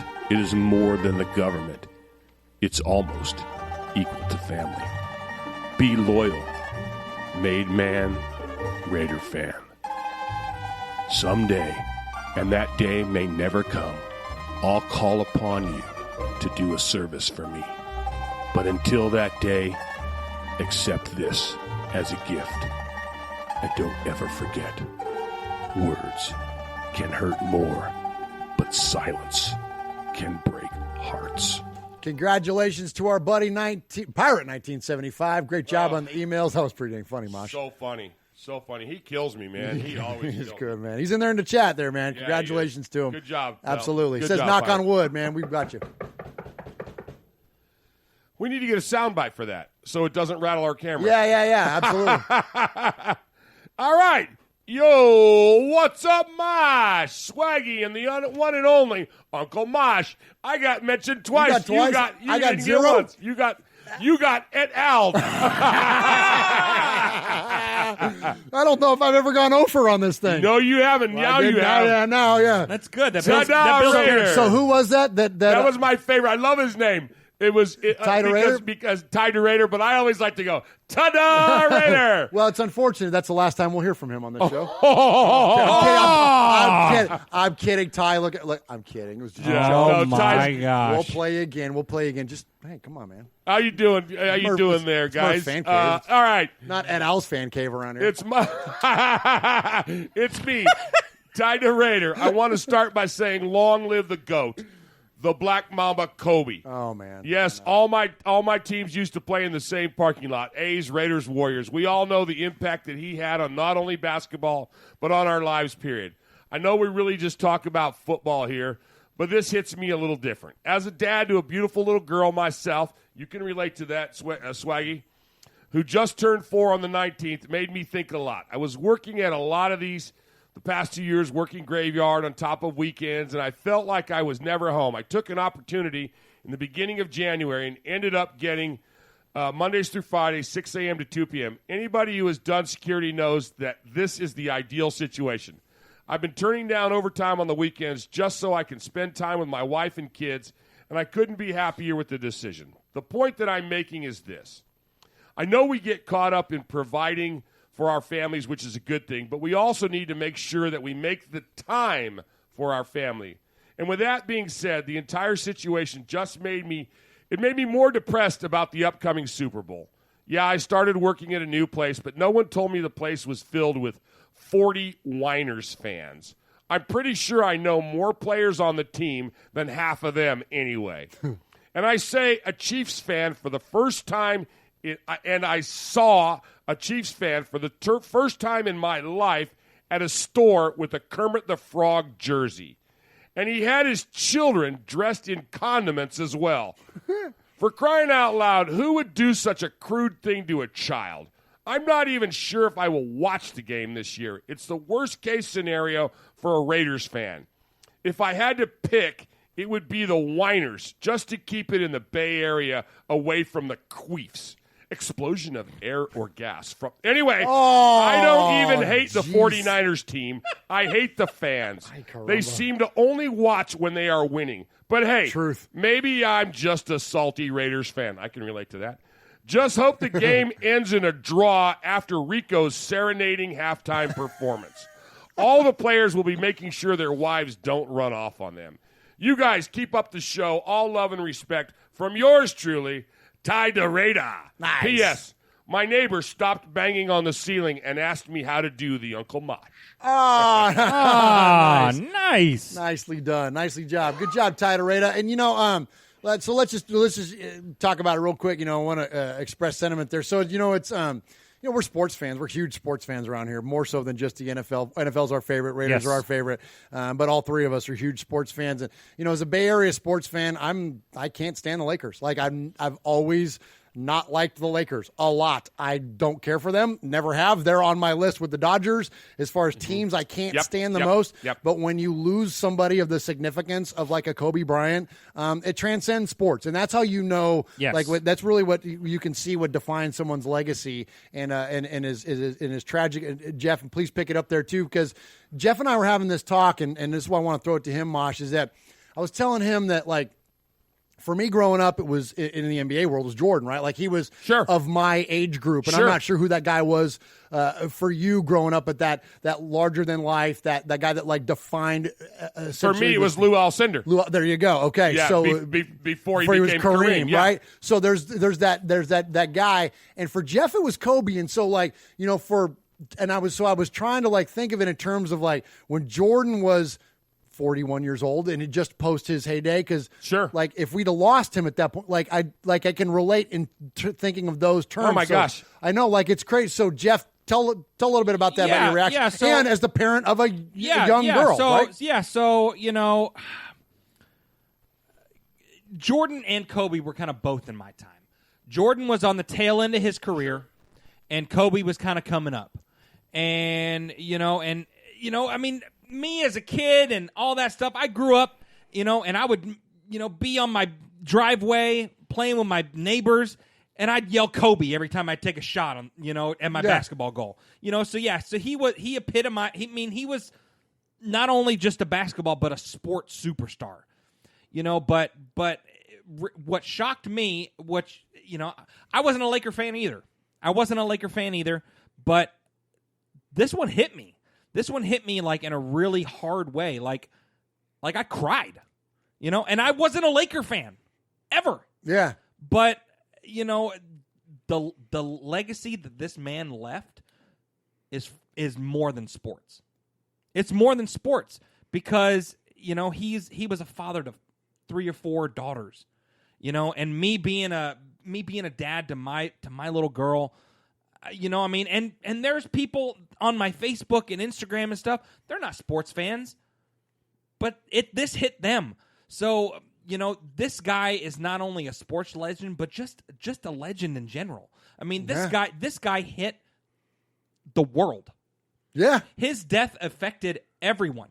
This wasn't just, the United States, NBA, whatever. Like, this guy, I mean, it affected everybody. Absolutely. And so the whole, hashtag girl dad, that's huge. Well, what's cool about it is that, despite anything around, I think the legacy that he left to me was that, and I had this talk about my Max, is that if it left the legacy that, because you hear a lot of like, oh, hug your loved ones, or like tell someone like how much they mean to you or whatever. Yes. But like, if that's the thing that brings unity and joy and love between the people that are left behind, Amen. What a cool thing. Like, we all would want that, right? Like, the fact that notion came about, I think, is an absolute testament to who he was, and despite your fandom or anything else, so appreciate Ty DeRada bringing it up, and I know that also too, I think we heard a disproportionate amount of it being Raider fans, because so many people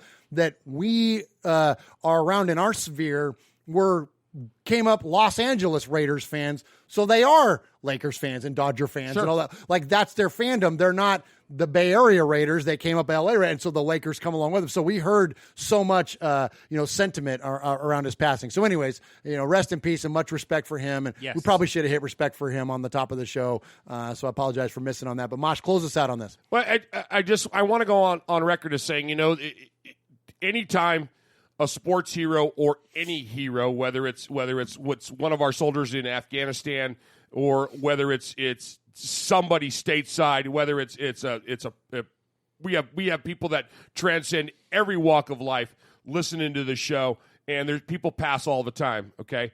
But the tragedy that's about this is that this was a family guy who was taking his kid to a basketball game. Yes. Who had another family with him. Yes. Yeah. That compounds this. This isn't, we've lost sports heroes before, Thurman Munson, back when I was a kid. We've had people, but this tragedy, because he was such a dad. It could have been in a car. It could have been on a train. It could have been anywhere. This was a dad taking his little girl to a game with another family riding with them. Then they lost their mom and dad. I mean, there's a whole bunch of stuff here. Yeah. Yes. Yeah. And that's what it. I think that's what really hits home with everybody. It's not just the loss, and I'm not making light of that. That if Kobe had just died by himself in some weird freak accident, but it's the whole idea that it was a family loss, man. Yes, and that's what just kills people, man. I mean that figuratively. Yeah, I get you. It just tears folks up. Tears you man. up. Yeah. Yes. Yeah. All right. All right. I think is this the last one? Is this me? Yeah, I'm out. I got one more. Go You want me ahead. to do mine? You do yours, and I'll hit that Paul. way you can close out. Yeah, got to close out with Paul, of course. All right, here we go. Hello, Murph, Mosh, Swag Jeff, Made Men, and the rest of Raider Nation. I thought I would go Made Men old school style today and write an email. I don't always have the luxury of joining in the live chat on YouTube for Raiders Fan Radio, or if I do, my time is limited due to my own heavy podcast schedule on our Fandom Podcast Network. I know who this is now. My reason for contacting you guys via email this time is regarding the article on Silver and Black today from Ethical Skeptic regarding the Raider regarding the Raider bias on NFL officiating. I know Mojo's Raider Pod Show has covered the topic. Love your show, Mojo. But I've been waiting for Raiders Fan Radio to cover this topic in detail. Please give this topic its due. As Raider fans, we know it's been this case for years, but I feel the research put into this article, not only to have proven officiating a bias towards the Raiders, but it has the numbers to prove it. Math doesn't lie. This article proves that the judgment penalties like pass interference, roughing the passer, etc., have not gone the Raiders' way over the past 30 years. Many people will say that it's the actions of Al Davis against the league back in the day that have contributed to this. There's also a podcast interview with the Ethical Skeptic himself on the Silver and Black today, and I believe Mojo will have an interview with him as well. It's not only a huge topic, but a very sore topic for Raider fans, and I'd like to hear what you have to say. As always, great show, guys. I love it. I love Tales from the Nation. Please allow us to buy those Tales from the Nation t-shirts. Take my money, please. P.S. Please send me Raider reinforcements. My good friend Kyle, who's also the co-founder of our network, is a Chiefs fan. Well, we love you, Kyle. We love you. No. We hate your fandom. Among the many podcasts that we do on this network, the NFL podcast called The End Zone. I have to hear this Chiefs crap show, and he didn't use the word crap. Propaganda all year long now. Ugh, help me out. Unfortunately, will not be able to make the NFL draft in April, as I'll be in Australia getting married to my beautiful fiance, Erin. Congratulations. Congratulations on that. Absolutely. I hope he doesn't invite Kyle. Keep up the great job, guys. Absolutely love what you do. I'll keep doing my best to drop in the live YouTube chat. Love you, Raider Nation. Sign, Kevin the Raider Nerd. There we go. Good job, Kev. Congratulations, you, Kev. bro. Absolutely. First and foremost, congratulations. Not to Kyle, but to you and your lovely fiance, Erin. All right, real quick, because we're running out of time. I'll tell you what, we'll cover this more in depth at another time, Kevin. We'll give it its due. I intentionally avoided the subject because it had been covered so heavily on other podcast networks. So I'll just give you my quick and dirty on this. That I think this validated a lot of the feelings that we had already had as Raider fans. We already knew that there was an NFL officiating bias against our team, and this put it in black and white, and this had the data to back it up. I'll say this just as a short, again, we'll get into it more later. I want to honor your request, so we'll give it its due next week when we come back on Wednesday. But I'll say this. That's always been the case, and Mosh, you know this better than anybody. What did the Raiders used to do during that officiating bias? They would win through it. They would win despite of it. They didn't allow it to be an excuse. They pushed through They used it as a motivational tool. Absolutely. Yep. And so far, where do you think "just win, baby" comes from? Amen. Right? And Enough said. That's how I feel about it. So, but we'll get it. We'll honor your request, Kevin. We'll give it its due. Check back in with us next week. I know you will. And appreciate you emailing the show. Evening, guys. Welcome back. I've missed you not being around. I hope all is well. So preseason is with us once again, and thoughts are turning towards free agency and the draft, with mock drafts galore and speculation rife. The one topic that won't go away surrounds the future of Derek Carr. I don't think I've ever known a more divisive topic within the Raider Nation. As Murph said a few weeks ago, the middle ground has vanished, and it's either for or against now. Some of the abuse that's being thrown around is quite something. My take on it all is that I believe DC will be our QB in Vegas for one more year at least, and we'll draft a young QB to nurture for the future. However, plans have a knack of changing, and should a player become available that's too good to turn down, Coach Gruden may want to change things, which leads me to this. Will Tom Brady join the Raiders? If he does, then DC will surely leave. There's no way we'll cough up 2 huge wages at the QB position when we still have other needs on the roster. Would I be happy with it?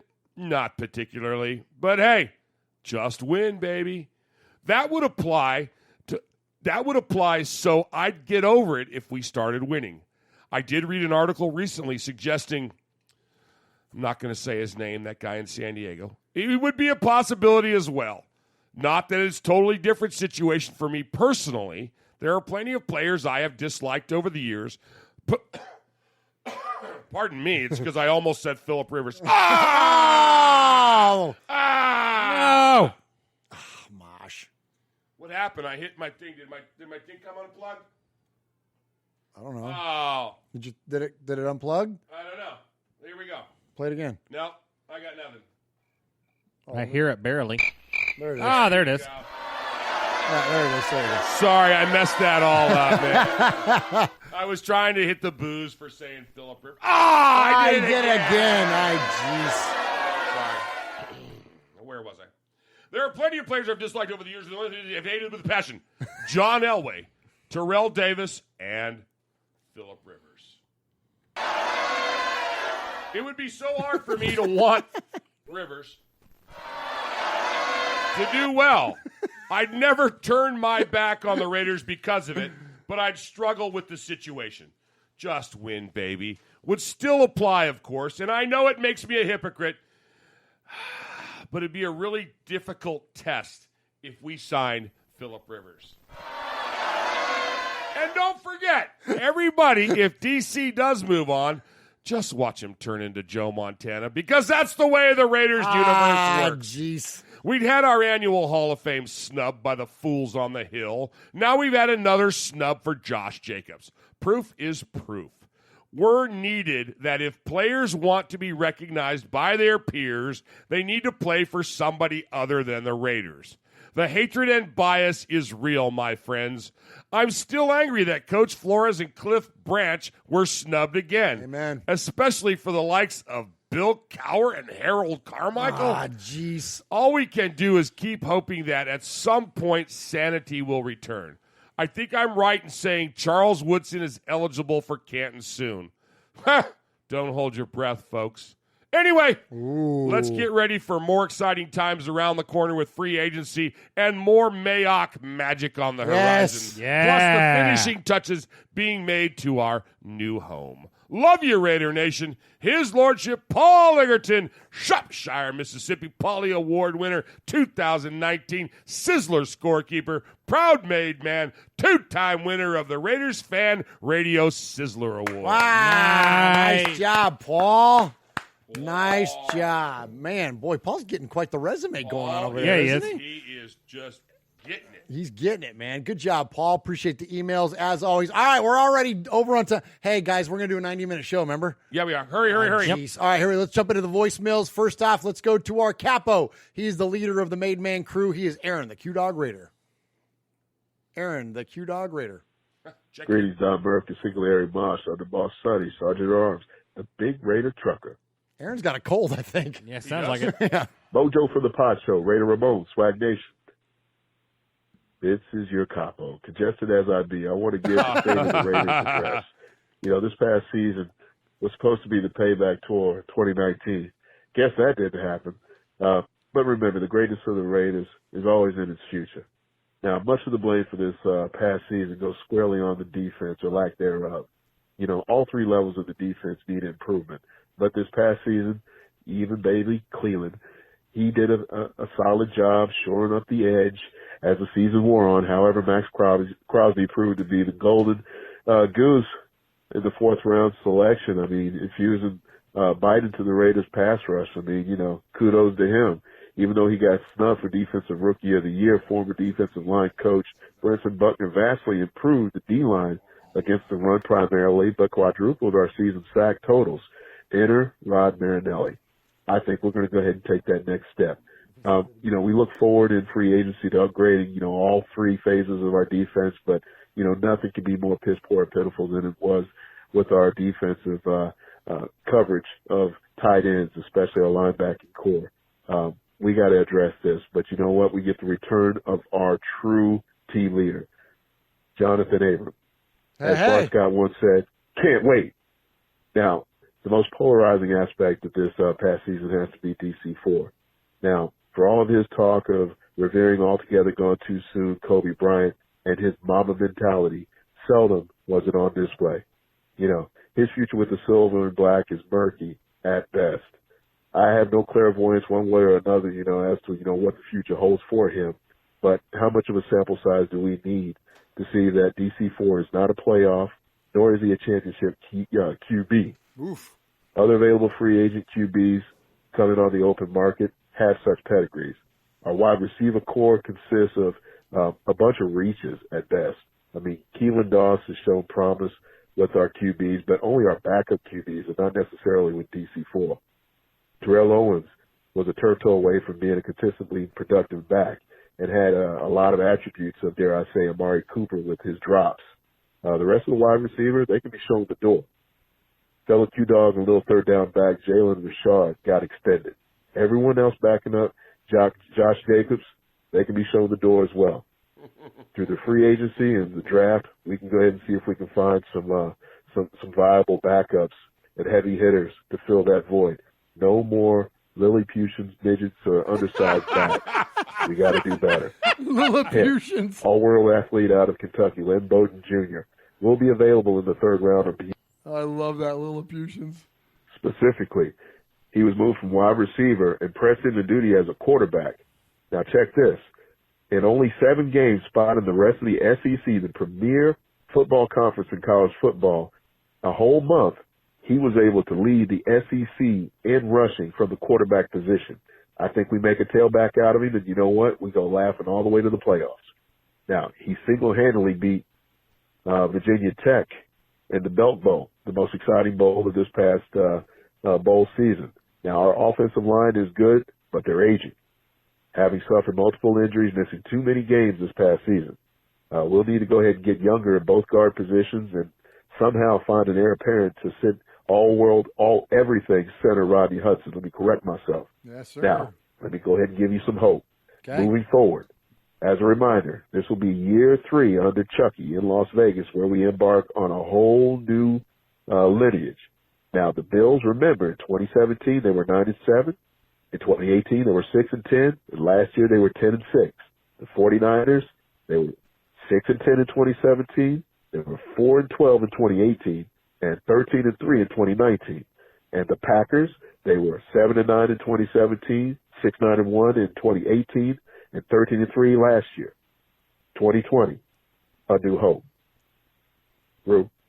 Wow. I like the numbers at the end, man. Absolutely. Aaron is always awesome with his calls, but I love that kind of knowledge that he brought there at the end and the comparisons of the year 3 rebuild, right? Like that was amazing insight from Aaron, and appreciate him as always representing the made men and made women here in Raiders Fan Radio. Appreciate you, Aaron, and I hope you get over that cold or whatever it is you're battling over there, my friend. Yeah. Absolutely. All right, next up on the docket, we have our buddy Rev Raider in Jersey. What's going on, Murph, Uncle Mosh, Young Swaggo? This is Ref Raider caller from Jersey. Just wanted to weigh in on a couple of things, man. It just seems like this is just a year of the snub for the Raiders. Amen. I mean, we get snubbed in the Hall of Fame, snubbed on Rookie of the Year, Offensive Rookie of the Year, Defensive Rookie of the Year. It is ridiculous, man. Like, wow to me, you know. And so I say this in true Rich Eisen fashion.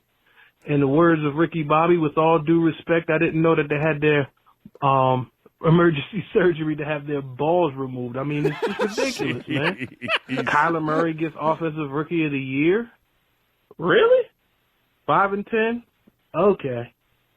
But anyway, also I just been sitting here mulling over this possible Tom Brady to the Raiders. Seems real nonsensical to me, you know. We've been talking about how Gruden wants a mobile quarterback all this time, and now we want to bring Tom Brady in, a quarterback that in a foot race he runs like he has lead boots on. Like, really? It just don't make no sense to me. Plus, his stats didn't seem so great this year, you know, and now it's funny how in past years when he didn't have the talent, he raises the level of his team and stuff like that. But now that didn't happen this year, but now it's an excuse. But that's just my thoughts on that one. But whatever. Just doesn't make sense to me. But yeah, man, it's the off season. Shout to Andy Reid, not the mustard and ketchup crew. You know, I'm happy for him. He's a coach that did deserve it. I was worried about it when he came to the Chiefs, man, that it was going to happen, but whatever. But it's the off season now, so let's look at the draft, man. I definitely would love to see us get CD Lamb, you know, but we'll just see how all of it plays out. Looking forward to sitting down and watching the combine, binging on that. I love the show always as usual, man. Y'all have a good one. Peace. Awesome stuff, Rev Raider. You know, I'm glad now after tonight's show that we picked CeeDee Lamb as our guy at 12 because it seems like that's kind of coming up more and more that, you know, Jerry Jeudy's going to be gone by the time we get to 12 and that CeeDee Lamb might be on the guy on the board. And one other thing I want to touch on there, and I appreciate the call, Rev, as always, is that he mentioned about Max Crosby. About, you know, getting snubbed for Defensive Rookie of the Year. James Jones on NFL Network, former Packer, former Raider. Did you see this, Jeff? Yes. And we don't have time to play it tonight, but Mosh, the gist of it is that James Jones is on NFL Network, week of the Super Bowl. Everybody's talking about Nick Bosa, and he goes, wait a minute. He's like, Max Crosby not only has the stats, not only is he outperformed Nick Bosa on paper, but Nick Bosa has the luxury of this badass defensive line, this secondary that can cover. Who's playing next to Max Crosby? Maybe Maurice Hurst? Like, who's out there sucking up double teams? Right. Maybe P.J. Hall? Right. And Max Crosby balled out and stat-wise more so than Nick Bosa. Right. And he doesn't have near the talent around him. I thought that was a great point. And kudos to James Jones and for what he had to say about Max Crosby. And you know what's funny is that he broke it down like this, and I trust his opinion more than somebody on Twitter, when he said, if you look at the film, if you know film, if you study film, when you watch Max Crosby on film, he outperforms Nick Bosa. Yes. There you go. That's all I needed to know. So absolutely. Who's up next? Appreciate the call, Rev Raider. Houston Raider Steve. Murph Mosh, Swag Jeff, Made Men, Made Women, all the great Raider fan radio fans. Hey, this is Houston Raider Steve. Can you remember the first NFL game that you ever went to? My first NFL game was 1972. It was the New York Jets and Broadway Joe Namath against the Houston Oilers in the Astrodome. And they had all these Jets fans obviously wearing the colors and everything. It was like he was a rock star. The lines were lined up outside the Jets locker room for a very long way just to meet Broadway Joe and the Jets players. And anyway, so we paid $3 a seat for my mom, dad, and I to sit on the old wooden bleachers down in the north end zone where they would bring in the trucks. It was where the trucks would go and the bands would go down and do the pregame practices. Anyway, and it was $1 to park your car. When the parking was eventually raised to $5, everybody said, that's horrible. I'm never going to pay that. That's highway robbery. But of course they paid it. But those wooden bleachers in the north end zone, man, right on the field, man. They had this guy who used to raise his big wrench, and he was the Derrick guy. Anyway, it was the only game that the Oilers won that year. They had Elvin Buffet, who's now a Hall of Famer, Dan Pastorini from Santa Clara, of course, and going against Broadway Joe and everything. And what's his name? Elvin Buffet had a hell of a game, man. He was all over the place making plays, and I said, man, this is awesome. This is my first NFL game. Something I'll always remember. What was your first NFL game?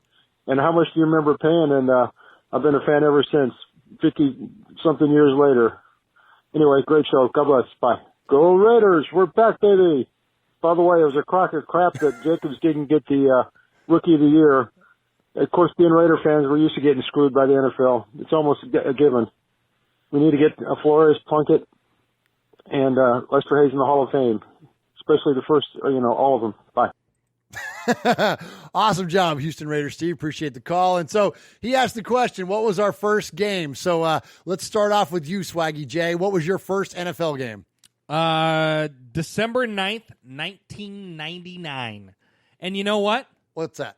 It was a Raider game. Heck yeah, it was. It was a Raider game. It was a Raider game. It was Thursday night football.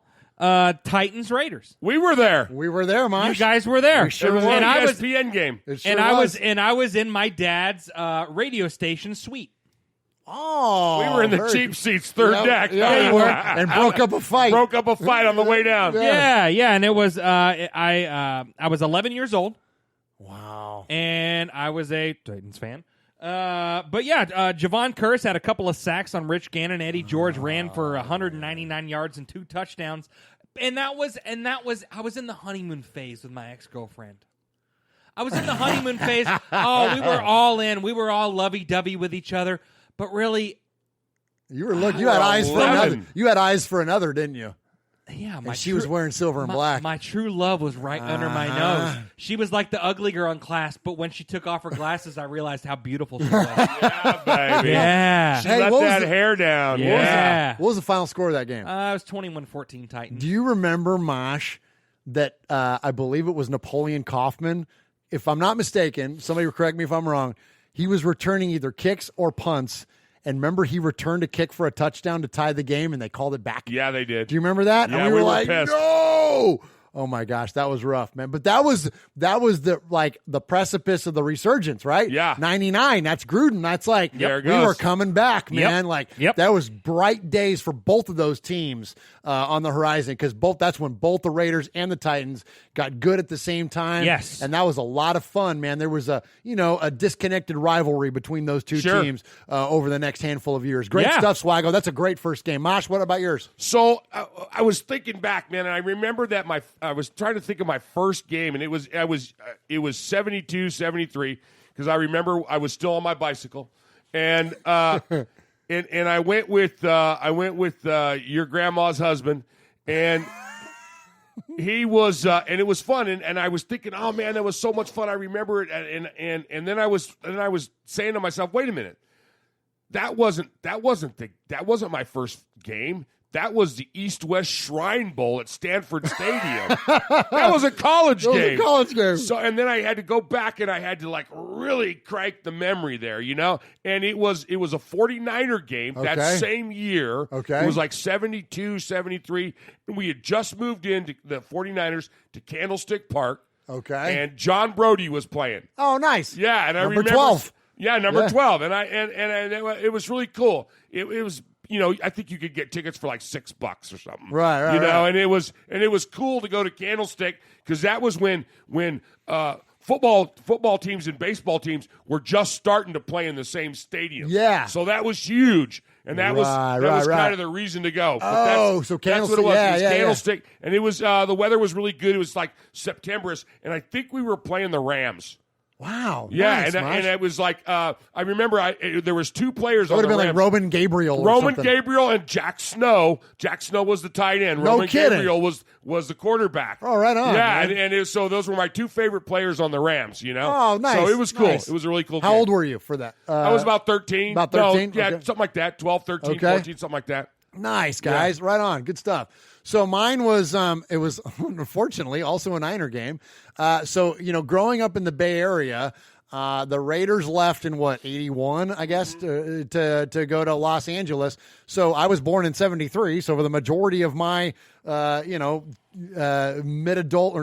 mid-kid years, childhood and early adulthood, the Raiders were gone. They weren't there. So we had the 49ers were the local team. And during that time also, the Niners were the best freaking football team on the planet. Right. For the longest time. So there wasn't a lot of opportunity for us to go to football games because it was so expensive. Like I remember distinctly, the Niners had like a 10-year waiting list for season tickets. So my parents, my mom and my stepdad anyways, owned a local business, and one of the distributors for their business offered us tickets. And it was the last game of the 1993 season, and it was a Niners-Eagles game.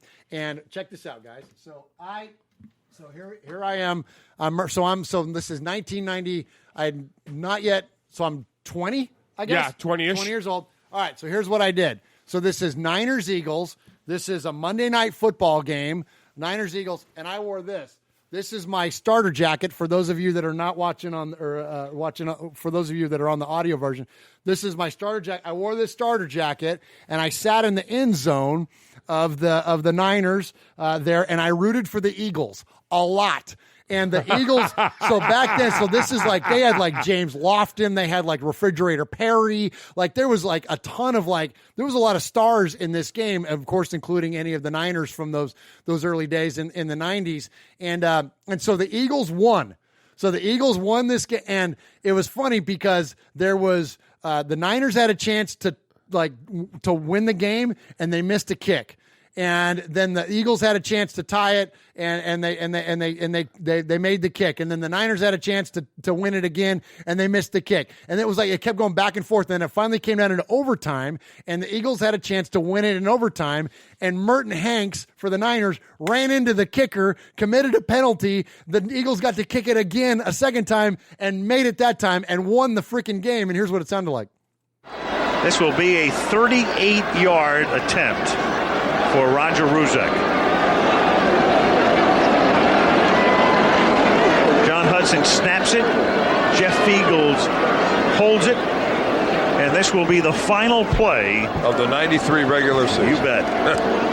Barring a penalty. It's okay. So here we go as the regular season ends here. Game time at 34 at the end of overtime.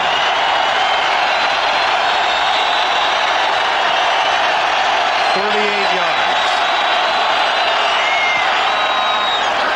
And it is, a flag is down. The kick is no good. No good. Merton Hanks ran in to Fiegels. But there is a penalty. You cannot end on a defensive foul. Ruzek is down. He ran by Fiegels. Roughing the kicker. Number 36. That's 15 yards. Ruzek. All right, so that goes on from there. I won't play the whole thing there, but it was pretty funny. So Merton Hanks runs into him, and the Eagles go on to win, and I'm going nuts, dude. And like people are throwing peanuts at me and beers, and I got my hoodie. I'm like this with my hoodie, I got stuff raining down on me, and I'm just repping the Raiders and rocking the Raiders, absolutely the whole way. And I'll tell you what was fun about that, because the '93 Oakland Raiders, of course, coached by Art Shell, managed by Al Davis, we finished 10-6 that year. We finished second in the division, of course, to the stupid Chiefs, but we beat the crap out of the Broncos that year in the playoffs, and then unfortunately lost in the divisional round against the Bills, who went on to play the Cowboys that year in the Super Bowl. But the '93 season, man, was a lot of fun as a Raider fan, and so yeah, that's when I went to my first ever football game. All right, so gentlemen, we award a Sizzler, which is our award for the best email or phone call throughout the course of the week. And so, Uncle Mosh, tonight, what do we got? Sizzler, sizzler, sizzler, sizzler. And you got to hit my button. You got me muted there, big boy. Oh, let me do it again. Please do it. All right. Sizzler. Sizzler. Sizzler. Sizzler. Sizzler. Sizzler. All right, so we had some good calls. Capo came in with a great recap, even though he was a little under the weather, but he says some over-the-counter cough medicine and some nice bourbon. Hey, got him back in the saddle again. He gave us some great, ended his call with some great stuff about some teams that have really stepped up over the last 3 years. We love that. Rev told us hey, Raiders got snubbed in the Hall of Fame. So what's new, right? But I loved his Raider. Rev had a great line about Brady running in lead boots. And then Houston Steve. Thank you, Steve, for the shout-out on Rich Eisen once again. Oh, but he asked us all to recap our first game, and that was a lot of fun to do that. But tonight's Sizzler Award, this is crazy, y'all. Tonight's Sizzler Award goes to the first time I think we've ever had a made man and a Sizzler in the same call, and it wasn't a call. And had it not been for this line, Derek Carr raising a Lombardi trophy in a Chargers uniform while Brady sits on our bench collecting $35 million with a broken hip. This week's Sizzler. Sizzler goes to Pirate 1975, his third Sizzler Award, and New Made Man. Sizzler. Congratulations. Sizzler. Sizzler. Sizzler. Sizzler.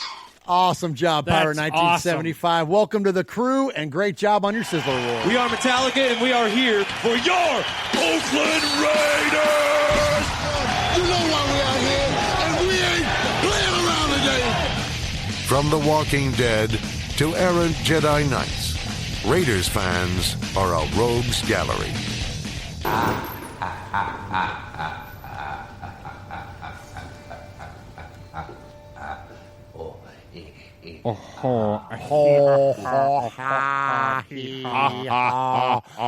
Mosh, so they call it an EGOT when you win an Emmy, a Grammy, an Oscar, and a Tony. What is it when you win a Sizzler and a Made Man in the same? It's a sm. No, it's just some really cool crap. He's a smade man. Smade man. Congratulations to Pirate 1975. Appreciate all of you joining us tonight here on Raiders Fan Radio. You can join us anytime. Hey, listen to the sweet grooves of David Norfolk there. Nice. You can join us anytime here at Murph's Fan Cave, especially on the YouTubes. That's youtube.com/Murph's Fan Cave. Check us out on the YouTubes and join into the chat. It's the best chat room in Raider Nation. You can jump in there with Uncle Mosh, Full Metal Mexican, Aaron the Q-Dog Raider, Running Bear, Fabricator Gil from the Inland Empire, Raiderborn Rico, Logan Moore, Kevin the Raider Nerd is in there, Jesse Rosales, Pete M, Running Bear. Appreciate all of you joining us each and every night. Check us out. We'll be back next week for another episode of Raiders Fan Radio. That is right. If you want to get a hold of us, call 909-345-3346. Email us at show@RaidersFanRadio.com. Find us on all social media platforms, Facebook.com/Raiders Fan Radio Podcast, Twitter and Instagram, both at Raiders Fan Radio, YouTube.com/Murph's Fan Cave, and wherever you listen to your podcast. Thank you so much for all the love. We love you guys so much. Thanks for tuning in. Uncle Mosh, take us home. I'm going to cut this a little bit short so we can rock out to a little bit of David Northrup. Yeah. But anyway, thanks for listening tonight, everybody. You got your old Uncle Mosh here, and I'm listening to Raiders Fan Radio with Swaggy J and Murph, where we take a lighter side journey into the dark side. Remember, what happens in Vegas started in Oakland.